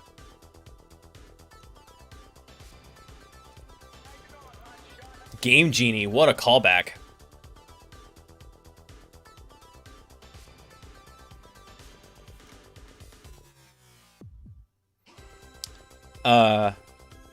Now let's see what happens. So it doesn't work more than once, unfortunately. But we did get it there.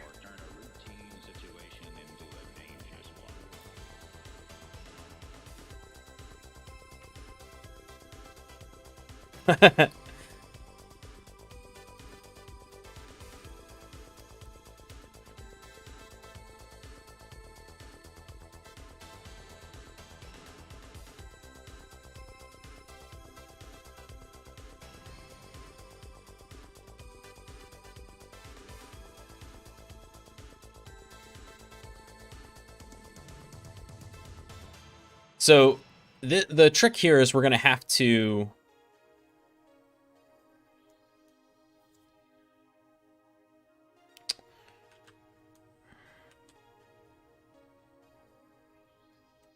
Let's see.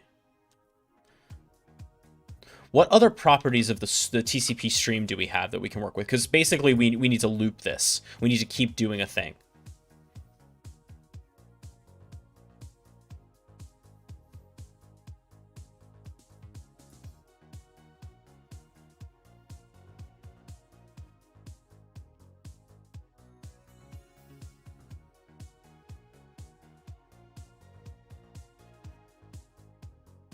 Set write timeout. Let's try this. We have to put this in a while true, which is a dumb forever loop, but you'll see why we're doing this in a second.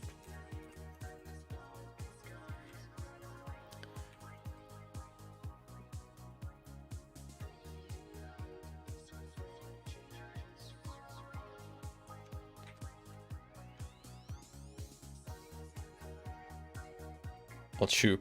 Care quarters. Hey, GoPro. SPR Beats, greetings. Live long and prosper, friend.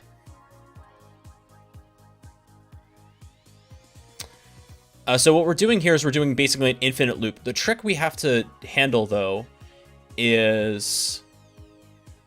I need to look this up, I think. And I'll look it up in this window. Just flush. Yeah. Buffwriter.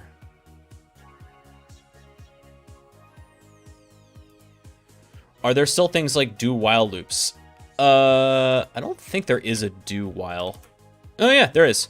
There is a do while in Rust. You really almost never use it, but yes, there are. Hey, CTech9.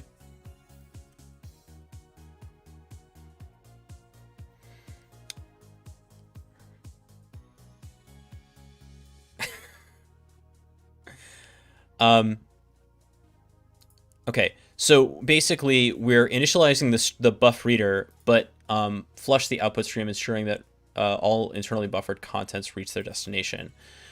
We don't have to do that to send it, because we're not sending anything back. We will. Because we were originally writing something. But for now,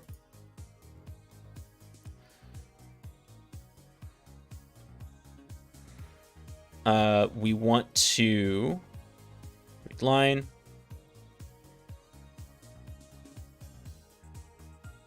Yeah, actually, I think this looks good. Let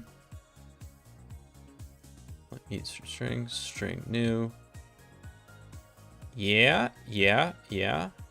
Okay, I think that's good. We got some compiler errors, which is actually handy. Oh, right, of course. I don't need a while true. There's a loop in Rust. So we'll just do that. And I don't need the...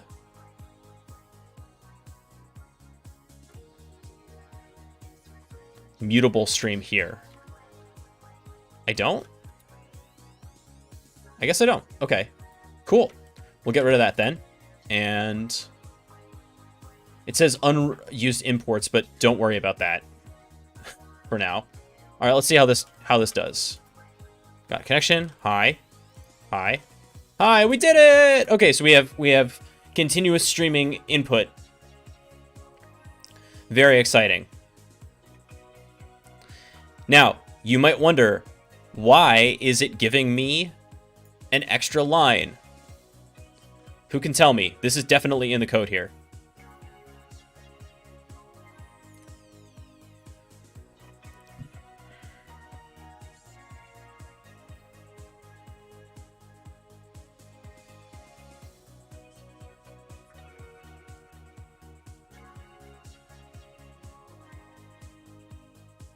Wow, no takers?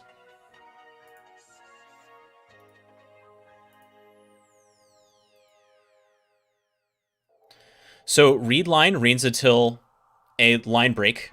Yeah. And we're doing print line. So we have 2 new lines that we're dealing with.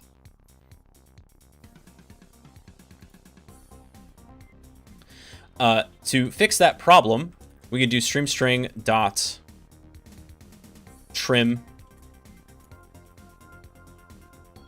to get rid of any white space. So let's see if that does any better.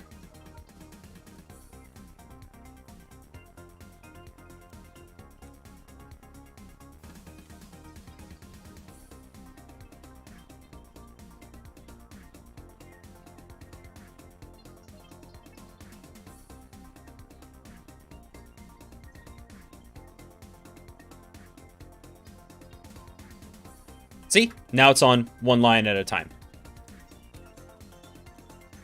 Now, notice that when I close the connection, this thing starts losing its mind.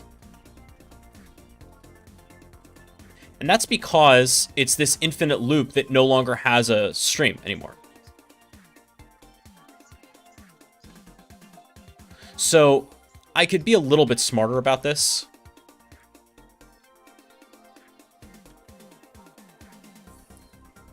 I'm going to do while stream buff dot while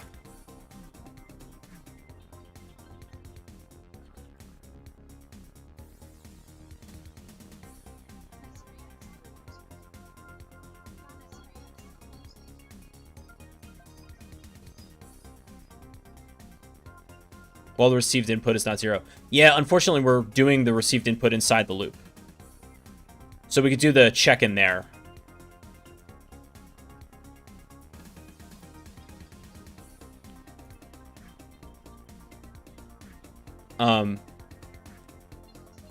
In fact, we can do this. Match. That's what the match is for. Match stream buff read line.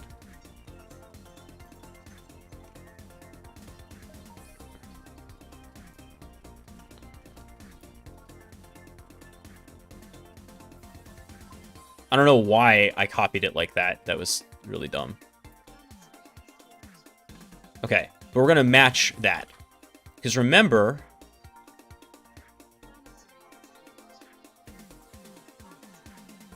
missing matching arm. I know. Just give me a second. Read line returns a result. Right? That's what this unwrap here was about. Let's go back and look at read line to make sure we know what kind of a thing. I want buff read, or I want buff read, right? I want the trait. And I want read line. Returns a result of usize all bytes into the new line. So it's a result, and either it's going to be okay or error. And so here's how we do the match here. We do okay, and we don't actually care about what the number of bytes read is. In this particular case, we just want to do the print line.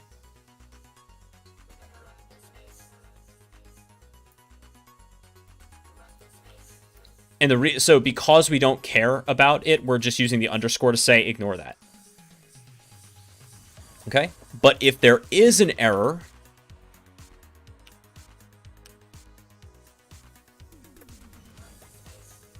we're gonna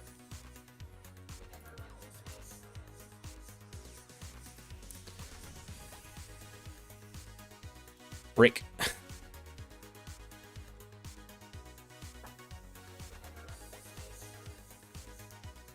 And if we wanted to be a little bit nicer about it, we could say, like,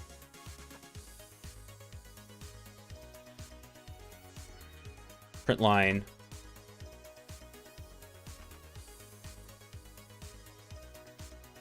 connection closed.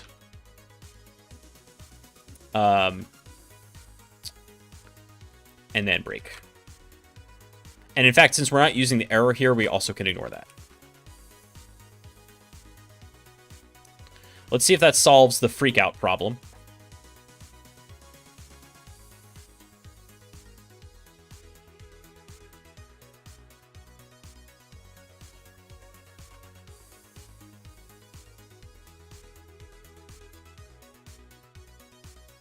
Interestingly, no.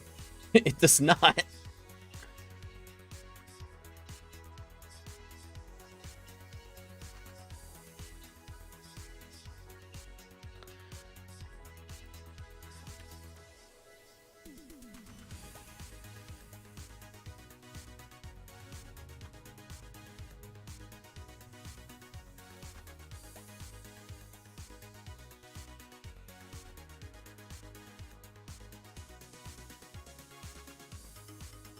Let's try to do the number of bytes read. Then. So we'll say here.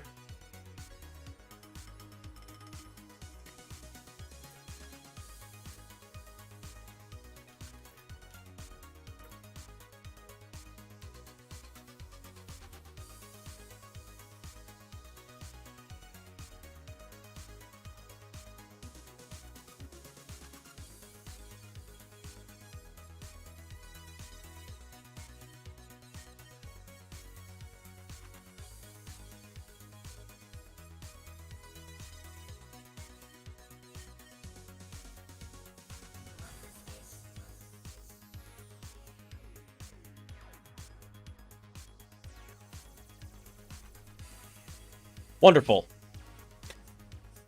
So that match is actually super handy to look at the number of bytes read. That's nice. I like that a lot. Now we can start doing cool stuff. Right now, I will also make mention that we haven't really done a buff writer.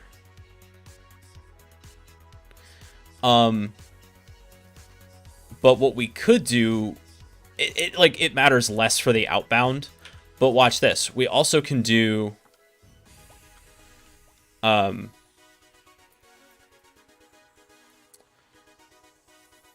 every time through the loop we can do stream.write. Let's give it just a $sign, right? And a space. So there's a little prompt for the user. Dot as bytes, because we need to send it as bytes.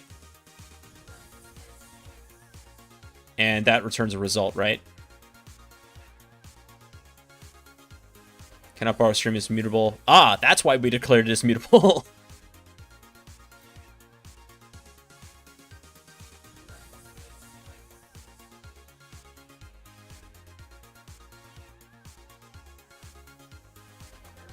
Borrow of moved value, which does not implement the copy trait.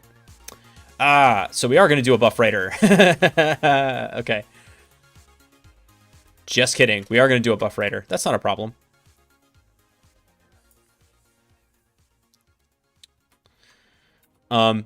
This is a little bit funny, I think, the way this is going to end up working.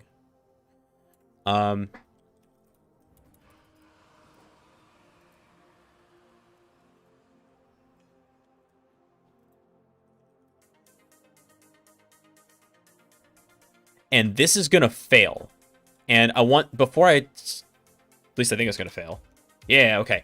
Now, before I show you why it fails, I want, since we've been talking about Rust for a minute now, I want someone to speculate why this doesn't work. Where I'm making a stream buffer out of the stream, and then I'm making a buff writer. Sorry. I'm making a buff reader out of the stream, and then I'm making a buff writer out of the stream. Why doesn't this work?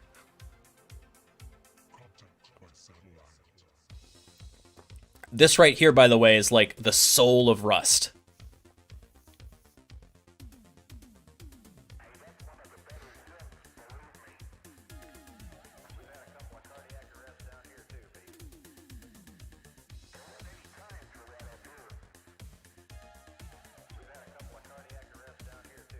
Don't use fancy words, Donut. Explain what that means.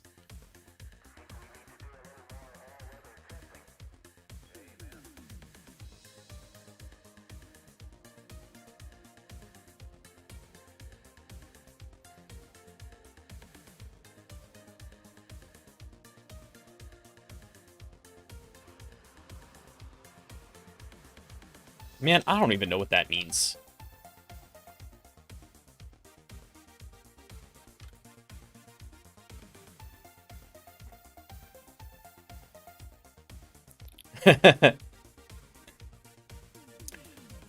Think about what will have to happen in terms of movement of the object.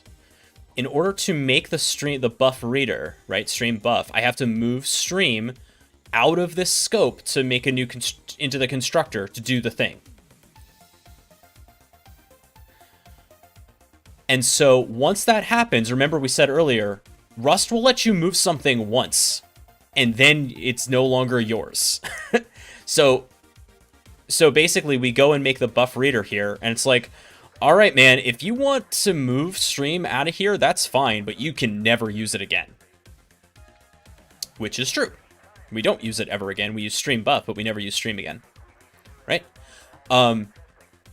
So here, it's saying, hey, you're trying to... Let me hover over this.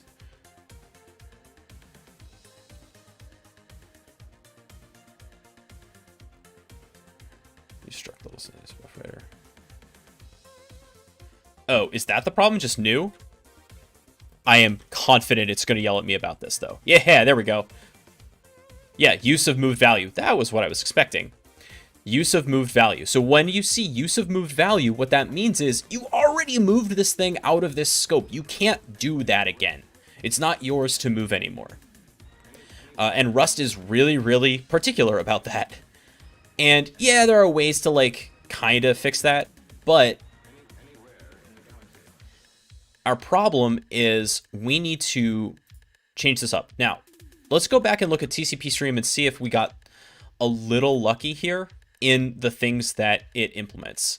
Nope, dang it, we didn't. Unfortunately. It doesn't implement copy, which really sucks.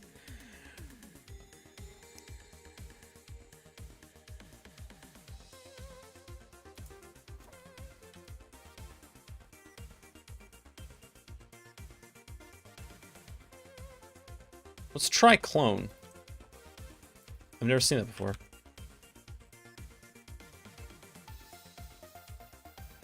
Creates a new independently owned handle to the underlying socket. Sold. Let's do that. Create the return TCP stream is a reference to the same stream that this object references. That's exactly what we want to do. So we'll do stream try clone, and that we need to unwrap. And if you're thinking this line of code is too dang long, I agree with you. So we're gonna do one of these.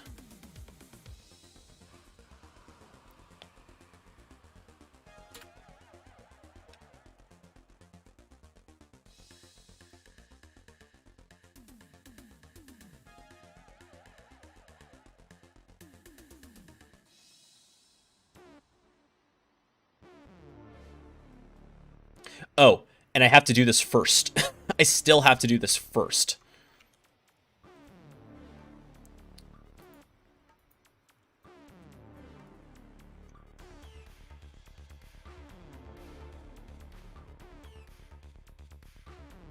Why did that do that?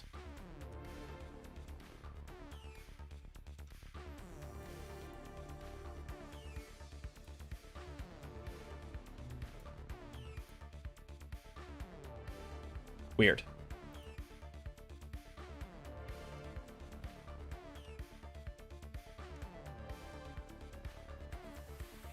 Hey, Accuser. We are building a reverse shell in Rust.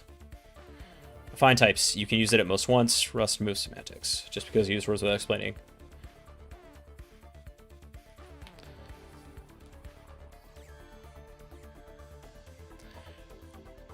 This is what for me makes Rust really frustrating when you're starting to learn it, is the borrow checker, where it won't let you move stuff around willy-nilly. And it also accounts for it accounts for a large amount of the fact that, oh, you can't compile and see your code run and then crash. The development cycle in Rust is much more you fight the compiler before you get the code to run. Once you pass the compiler's checks, your code's going to run a lot more safely than in other languages. And that's exactly what we're dealing with here. So we did the try clone. Your question is why? Because let's put it another way. Husky, in languages that don't do this, e.g. every other language, right? How does the language know you no longer need something in memory?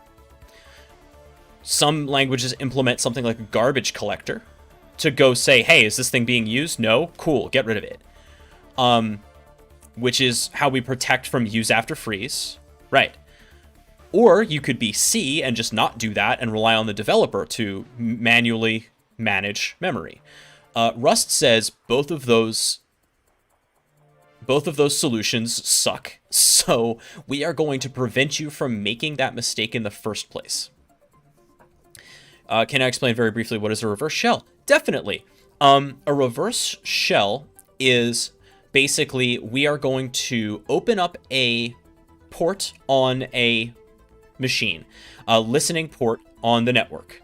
And when that port receives an incoming TCP connection, what is going to be sent over that connection is a command line, a bash or PowerShell or whatever, so that the connecting computer can execute commands remotely on the machine.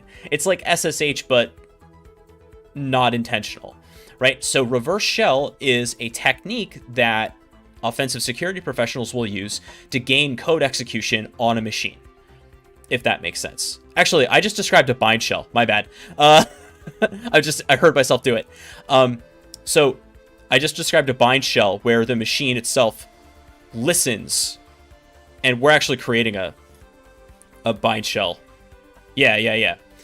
A reverse shell is where we're sending the data, sending the shell out to a listening machine. So as a matter of fact, we've been writing a bind shell the whole time, but it's cool because it'll be easy enough to flip it once we're done.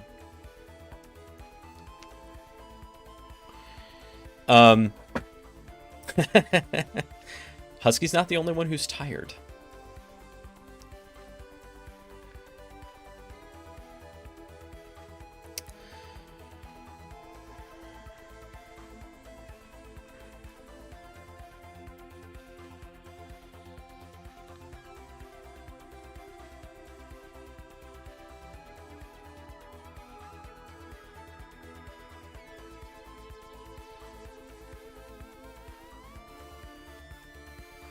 And let's look at buff writer, since that's a thing we want to figure out.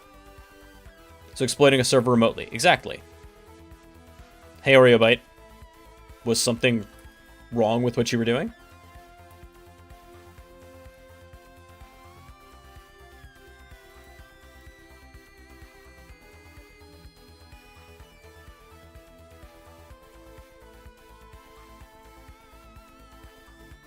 I was just write. Okay, stream.write.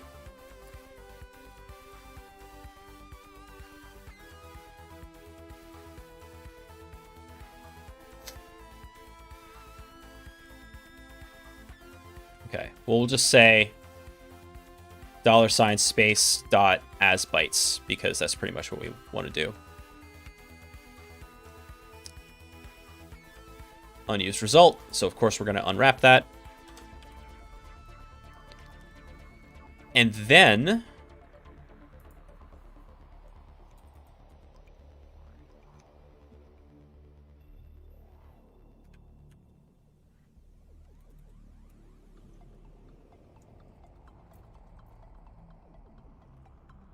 does the server need to be written in Rust? No.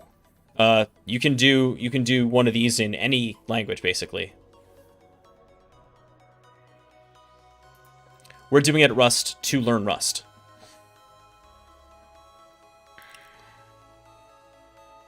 And there's one other thing that I'm pretty sure needs to happen.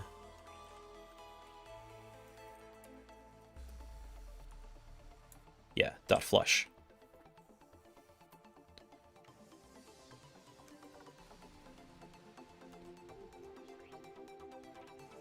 Let me comment that out to see if I need it.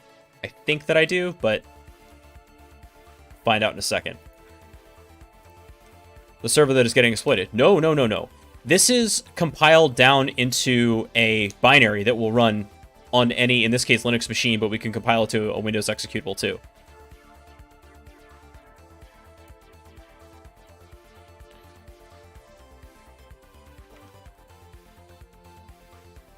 How do I stay on top of everything, regardless of what you learn, or always, like, you always find a way to get it done with these amazing streams? Wow. Well, thank you, OreoBite. The big answer is practice. I've been a teacher for a long time, so planning lessons is something that I kind of just do on automatic. Thinking about what I want to do for a stream is like all the time. And then you just kind of put it into a structure that makes sense so that it's digestible by the audience. And then in terms of learning, I have like a plan.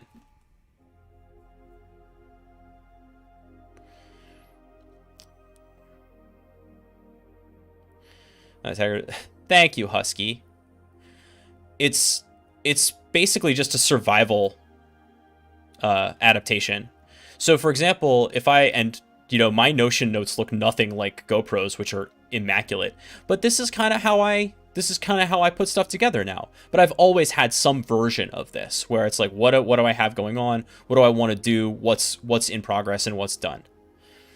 And yeah, I know how to study and how to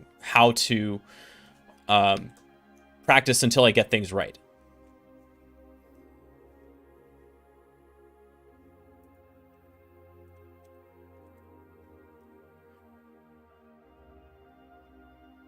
Hey, I didn't get my $sign.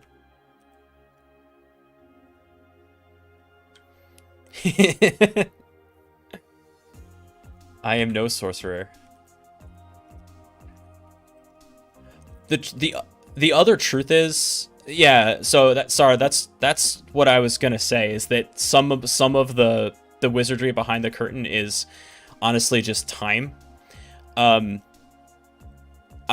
35, right? And so I'm a little bit older than some of you, and I started my IT career when I was 22. And so I've been doing this for a while. And I have been in positions where it wasn't just doing one thing. Working in education, I have done, and I had to, because no one else was there to do it or learn how to do it. I had to run network cable, do patch panels, configure switches, write my own software, configure servers, the whole smash, right, from start to finish. And that has given me not only a broad experience base, but also the ability to quickly pick new things up because I have that in my background. That being said, what I'm doing now, I guess this is always true, but what I do now is like some of the hardest stuff. What I'm always learning is the hardest thing. Right now, the hardest thing that I'm learning is binary exploitation. It bends my brain like nothing I've ever encountered. Which is why I really want to get good at it. Programming is a love of mine. I love programming. I like Rust in part because it is a little harder to write than other languages, right? If this had been Python, we would have been done. But I like the challenge of writing in Rust because it makes you be so explicit about what you're saying. There is an elegance in that I appreciate. And the trade-off is that you have a much safer code base. Full stack dev sounds fun. There's no such thing. There's no such thing. If you are good at server, like you cannot be a rock star as a back-end developer and a front-end developer / designer. I'm an 1/8 stack dev at best. It's not a thing. That is a hiring marketing term that somebody came up with to try to pay one person to do 3 jobs. Don't buy into that. And front-end web designer creating a user interface is a full-time job, and doing it well is a skill that I will absolutely just make the claim here that most back-end devs don't have. And it's underrated by people who are like super technical and don't understand the value of good design, but it's so valuable.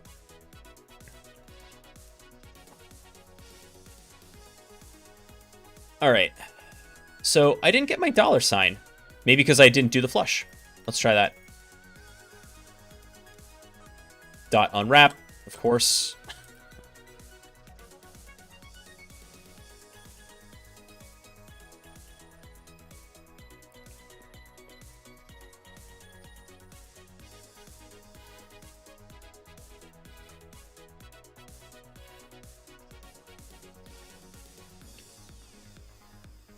Hey, look, I got a $sign.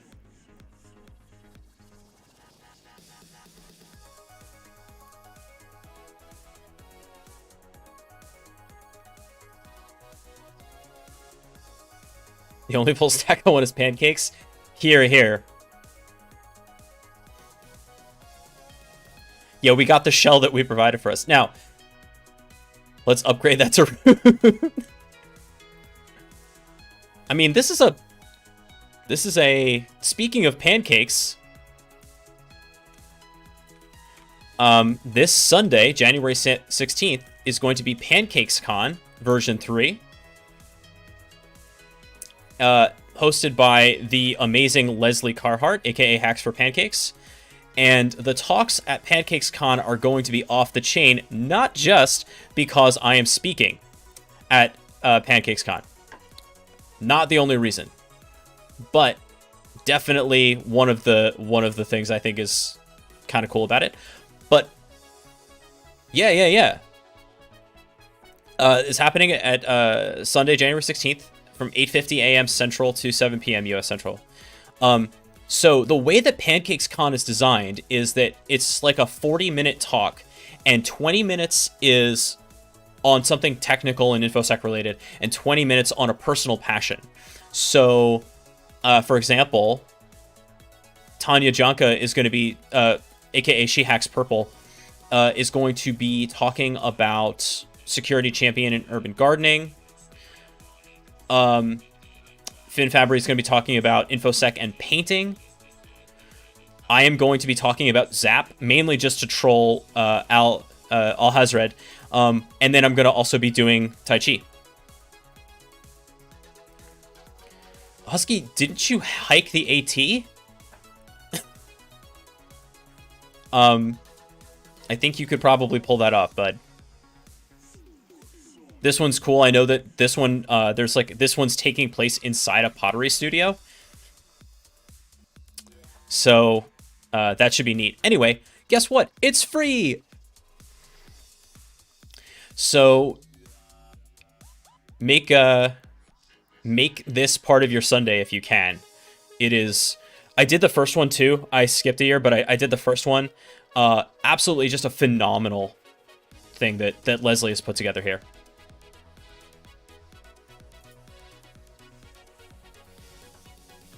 It's going to be available on YouTube.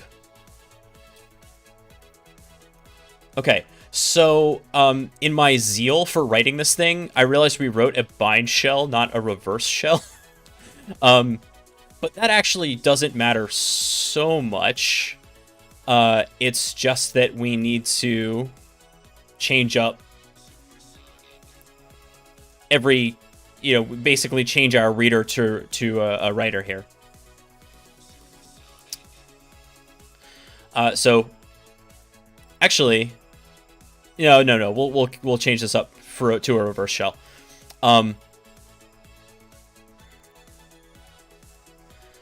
So the handle client is pretty much the same, except let me change this up to. Well, I'll tell you what. Let's get the process stuff running, and then we'll flip it into a reverse shell. The process stuff is pretty simple now that we have this going. We do need to import something else, though. IO. buff read.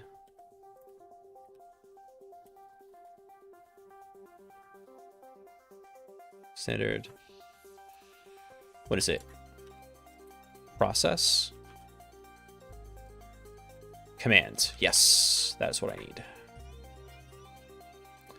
So this command is going to be what we use to actually kick off the command. So right in here, we're, instead of printing the line, this is where we're actually going to do the thing. Right? So we're going to print line. Instead of print line, we're going to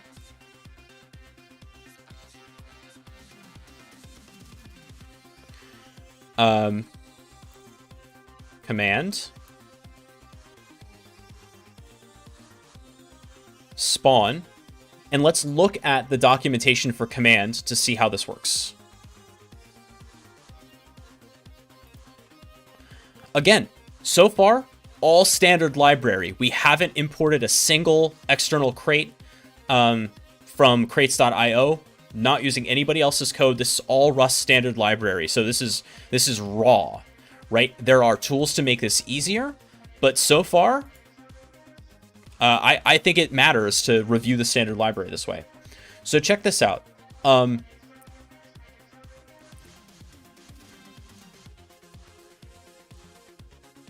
I actually really love this right here. If the config target OS equals Windows, we can see the command being command.exe, right? Args output expect, or do like bin bash or something like that, right?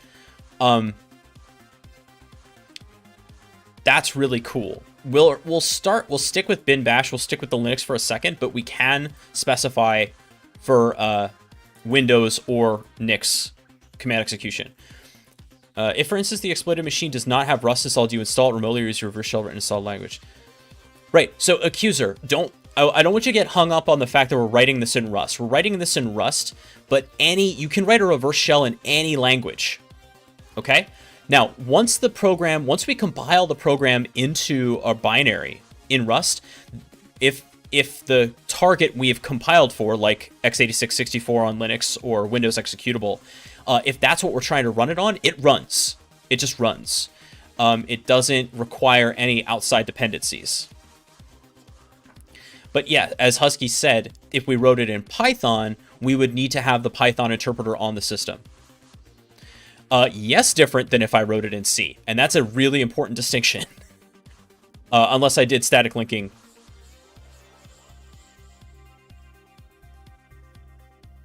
Because I still need, even if I did this in C, I still need to make sure that those libc headers are on the machine, right?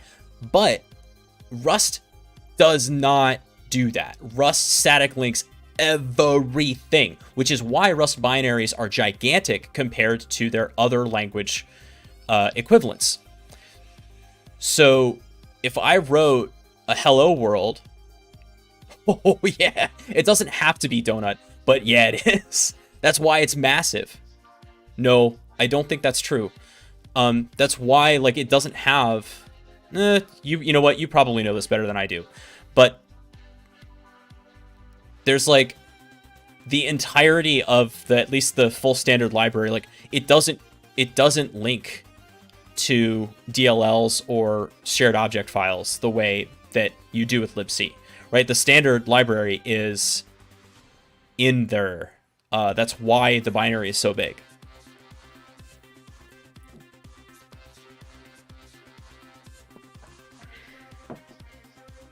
I mean, even right now with the stuff that we've compiled, right? I haven't done anything special, but if I cargo build,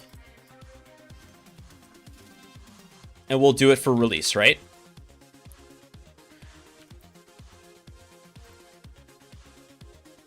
It static links everything but glibc. Okay. The target release. This thing is 3.6 megs. There's other stuff in there.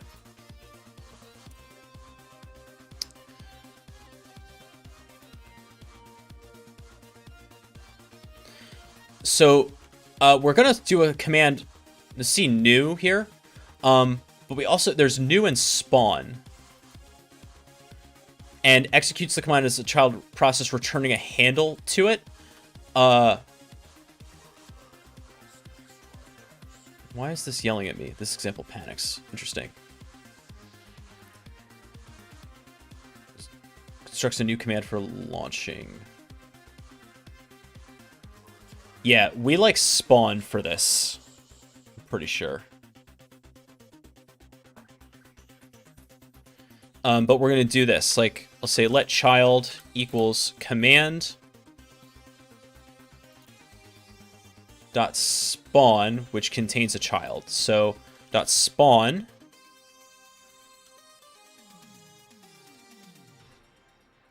or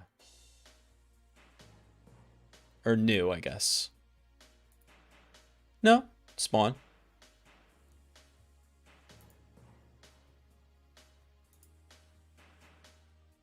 Well, let's do dot new.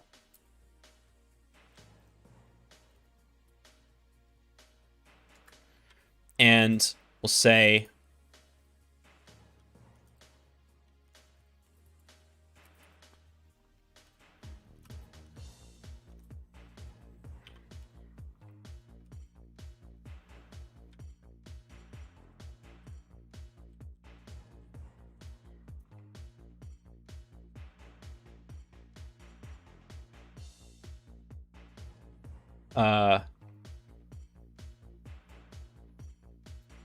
right, that's good.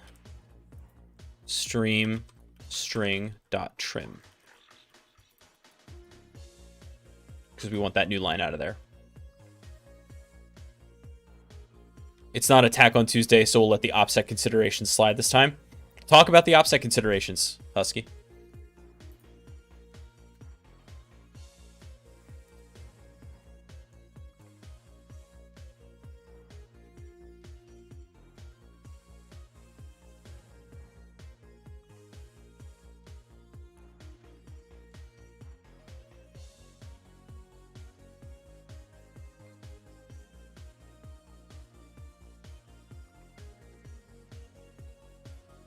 Wanting a child process for a shell like this is more stable, but way less stealthy. That is true. This is a very basic reverse shell. Now, it's kind of a give and take though, because obviously if you're paying attention, this thing launching command.exe might be weird. That being said, sometimes an unknown executable firing off PowerShell or command.exe or something like that, especially in a Nix environment, so if this were in Linux or Mac OS, is less obvious than process injection. It really depends on the tools that are doing the detection. Absolutely.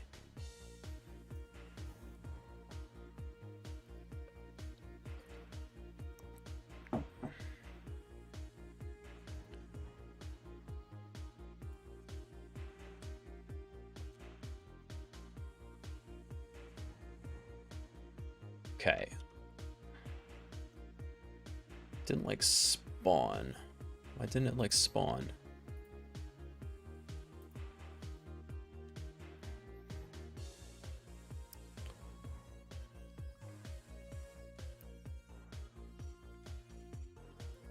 Oh, because this isn't finished. Yikes. There we go. And it becomes a result, right? So it should be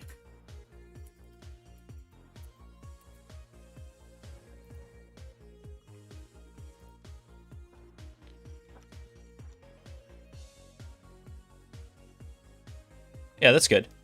And then child has some stuff in it, like standard in and standard out.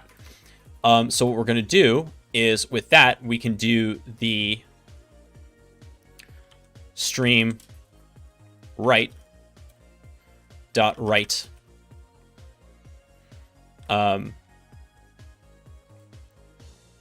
child dot std out dot as bytes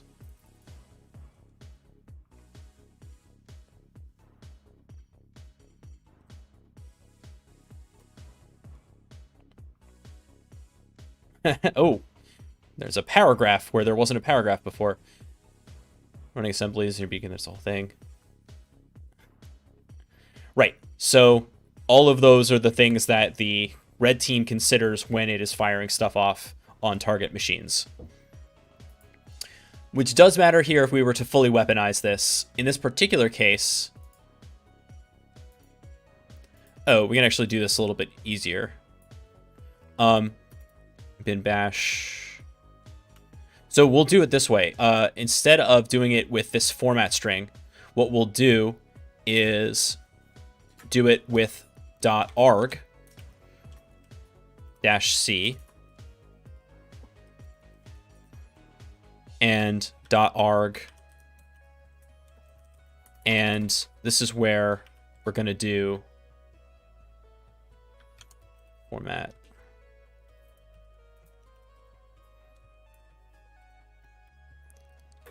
stream string .trim. And I'm putting those in single quotes because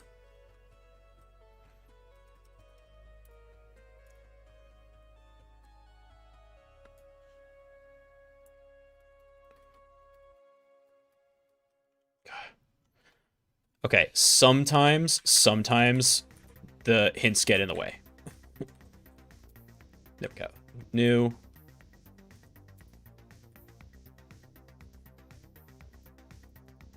Great. And then we're going to... So the child, not Grogu, has this standard out, right? Which is an option, which can also be unwrapped. So we're going to fire off the standard out. And we're also going to write the standard error out to the write buffer. And then we're going to do, again, the stream write.flush.unwrap to send that again. What's your problem?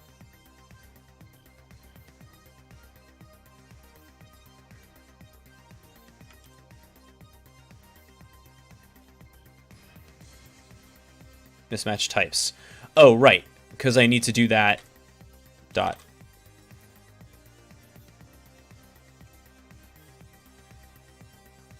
Does that work?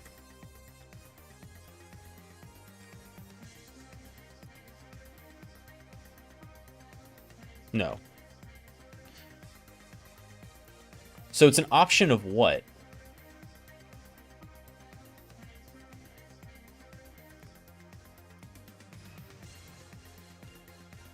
Structures used in the standard outfield.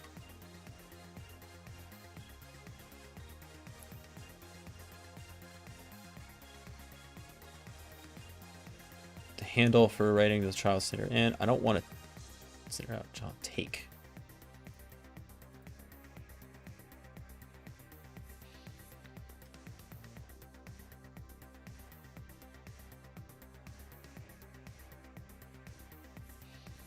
And then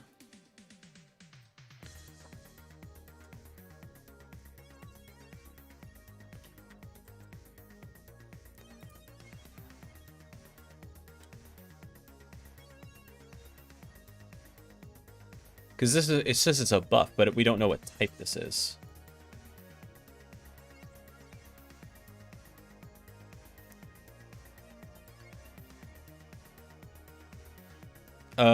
Ooh, I forgot to do a thing, I think.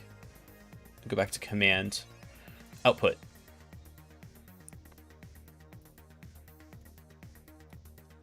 That captures the output. Not spawn. There we go. Now...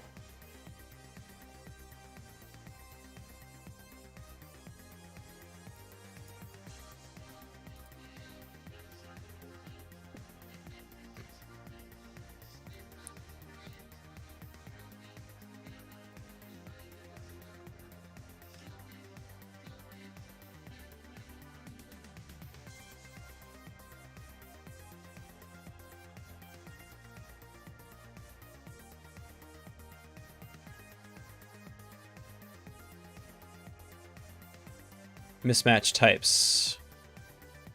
Expected reference, U8, found struct vec U8. Consider borrowing the child here. I can do that. I can borrow the child. I'll give it right back. I won't.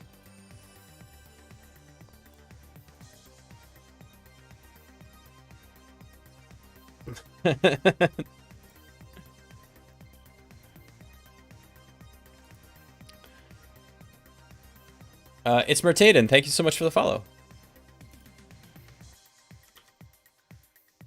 All right. Now, this is yelling at us. Unused result. Of course. Dot unwrap.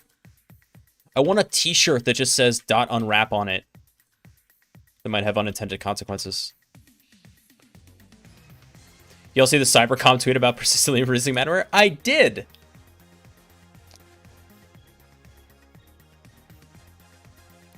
I want some malware from Cybercom.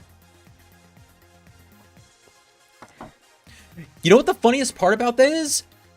I couldn't download any of the samples. They didn't actually make them really available. I found the Muddy Water samples on Malware Bazaar, but I couldn't find them through any of the links that Cybercom actually sent. CISA either.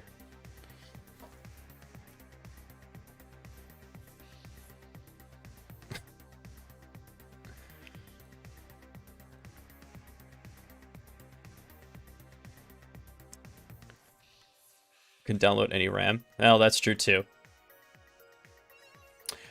Do you...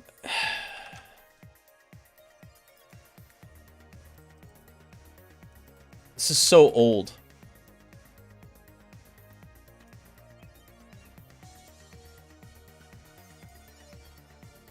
There's no way this still exists, right?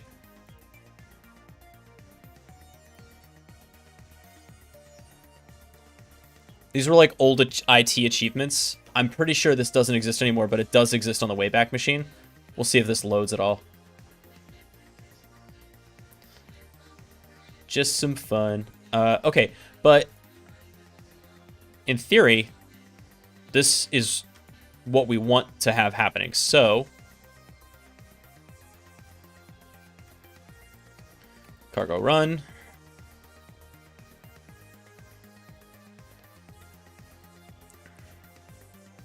Yeah! There it is.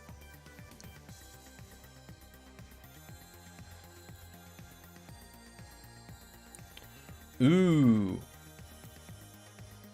So LS works, Whoami works, but ls-al doesn't work, and that's because...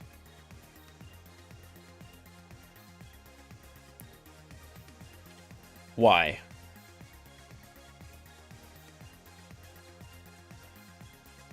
ls-a, command not found.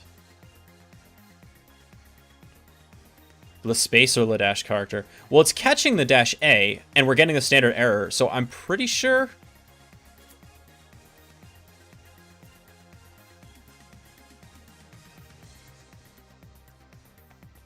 I think it's the quotes. It's almost always the quotes. Let's try that without the quotes and see what happens. That could get interesting too, though.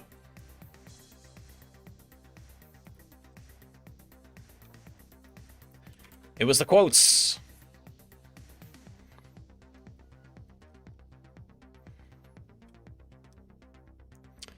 In the study with the candlestick. Now, also...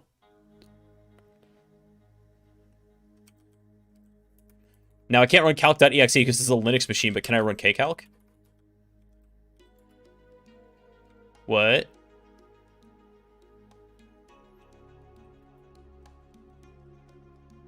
I can fire off a terminal just fine. Is kcalc not installed? Gasp! What kind of plasma environment doesn't install kcalc by default? I guess I can install it through this shell. Sudo apt install. I'm writing in Rust.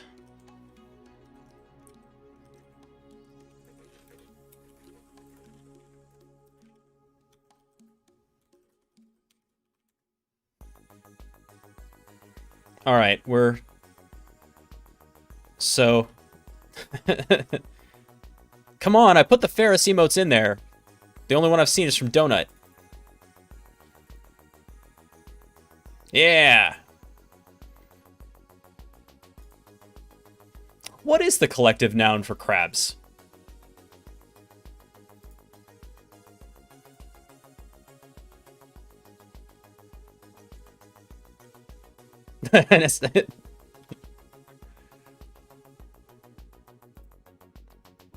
Is it really a Congress of crabs?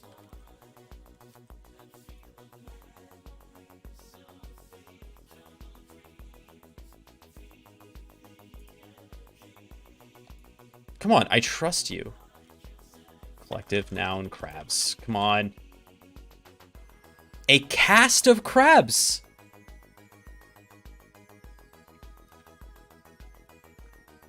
A cast of crabs. I like it.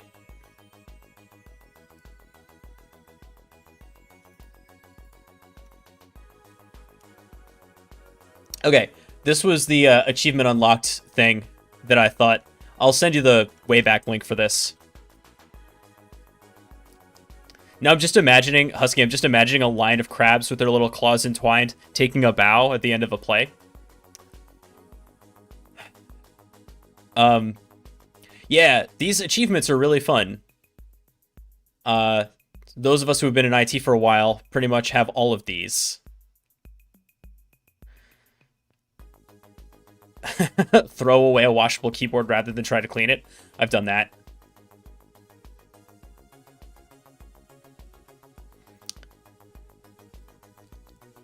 While solving an issue for a user, have that user start a sentence with, "While you're here."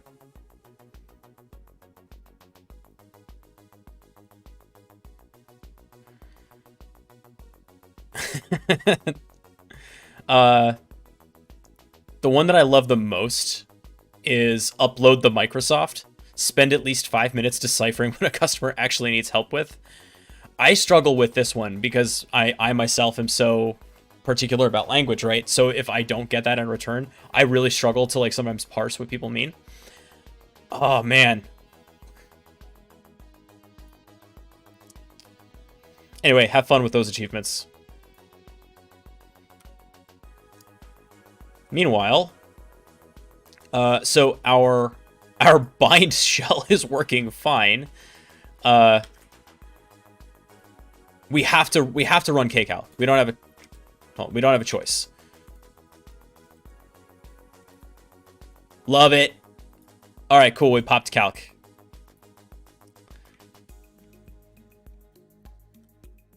Now, let's turn this thing into a reverse shell the way we should have in the first place and convert it from this bind shell. So basically, we're going to change listen adder to connection adder. And we're going to do that with my favorite Visual Studio Code feature, which is the multiple cursors.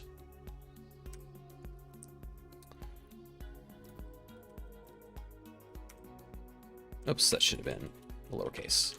Connect. And obviously, not quite what I wanted here. And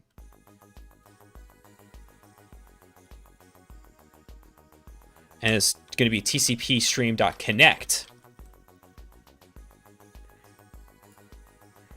And we'll call it connection instead of connector.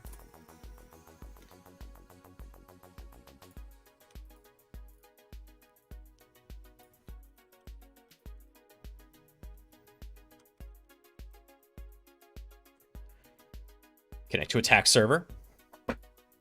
We've already done all this. We can get rid of this print line because it's not help. Or okay. And then so TCP stream, it's got a right. So we still have a TCP stream. So basically,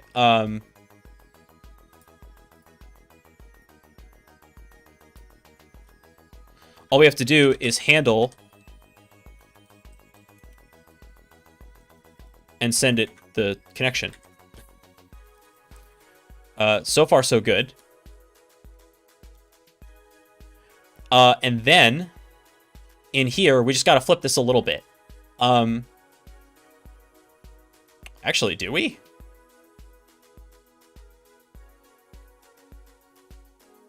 I think we're good. Is that literally all we have to do?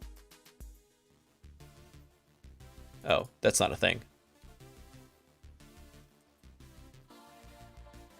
Do I not need TCP listener?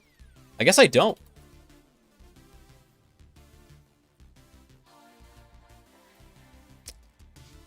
Go so far that when your payload runs on your you gotta reset the security domain, letting them know the IP and drop the topology. That's right. Okay, let's try this. In this case, to make this work, I have to listen with Netcat.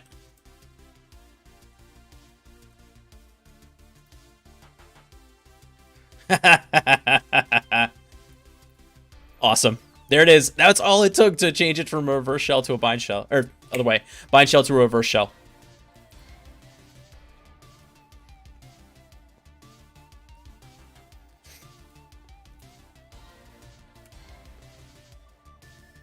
Yeah, so you can toggle it. It's not that hard.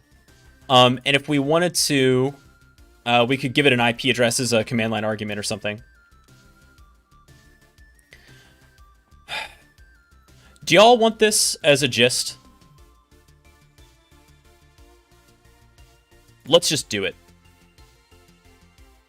Is it time for clap? It's time for bed for Husky. And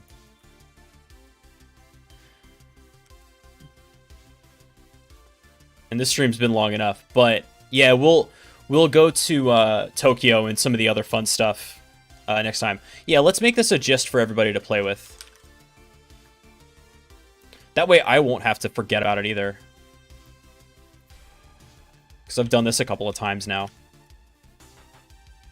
Other stuff you can do is add the operating system detection to do cmd.exe instead. I resent this code. It's violent, evil, and terrible, and dangerous. Please let me know where I can review it so never fall under its evil sway. Please do not write malware in Rust.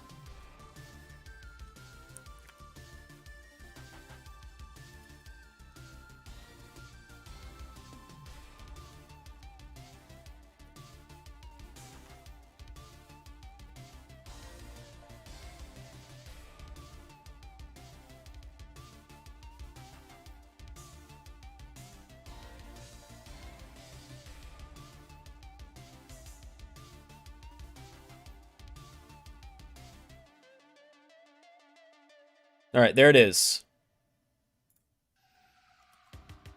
Have yourselves a GitHub gist with this. And that is how we do a reverse shell in Rust. Is it verbose? You betcha. And I want to go back, just now that we have this fully done, I want to go back to the Nim reverse shell that Husky and I wrote on stream a while ago. There it is. Look at the, let's see, 31 lines, actually, to 50 lines. 51 lines. But it's not, it's like horizontally more complex, right? Every one of these lines is really, really simple. Now, that being said, one of the things that did kind of rub me the wrong way when we were doing this in Nim was not receive line, but the send.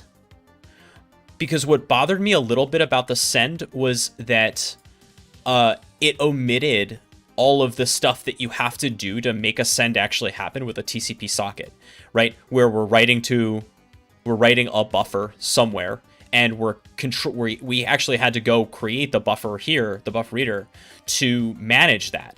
And then the flush to actually flush the buffer to get it out. That has to happen. right? And Nim hides that, which is great for quick productivity, but not so great for understanding how the TCP code is actually working. And so, I don't know, it's one of those things where, yeah, it's more verbose, but it also kind of rules that you can do this and that you have control over the socket at that level, which may be useful in many cases and may be difficult to get to that level in Nim, depending. So, both great tools. I like both languages. I will say that as I've been doing a lot more Rust for the stream, I'm like remembering all the reasons why I liked learning in this in the first place, because it doesn't hide anything, you know exactly what's going on. But okay, so we'll be back next week doing some more. And for the rest of the week, we've got a lot more going on at this Bat channel. On Friday, of course, is Brutalist Code Architecture. You take that back. It is Rococo Architecture. Brutalist. Ugh. Stupid Hoover building. But yeah, so on Friday, in our Discord, we're going to be doing a game of Backdoors and Breaches, a tabletop card game, doing an incident response simulation. If you're interested in some blue team stuff and just hanging out with some cool people playing a game that is InfoSec related, come join us in the Discord. That'll be a lot of fun. And on Saturday, we're doing Saturday Hacker Day. We're going to do some more blue team stuff. Depending on what happens on Friday, Saturday might be awesome. Well, it's going to be awesome either way, but our server might arrive on Friday. So Saturday might be a lot of setting up the server. Pretty excited about that. I have purchased an actual HP ProLiant server that is going to be our virtualization lab for the community. The plan is to install Proxmox on it and turn it into a real Vert lab. So that might be what Saturday is. If it doesn't get there, then if it doesn't get here in time, or I don't have time to get it running, then we will do some malware analysis. But yeah, it's going to be super fun. I'm excited for that. And then, of course, Sunday is going to be PancakesCon. Don't miss it. PancakesCon.com to go sign up. And with that, let's see. Is anybody else streaming right now? GoPro, unless you know better than I do, I don't see any Inglés speak streamers. And Husky needs to go to sleep, so yeah, I think we're going to just say goodnight for right now. Friends, as always, be good to yourselves, be good to each other, and we'll see you next time. Take care.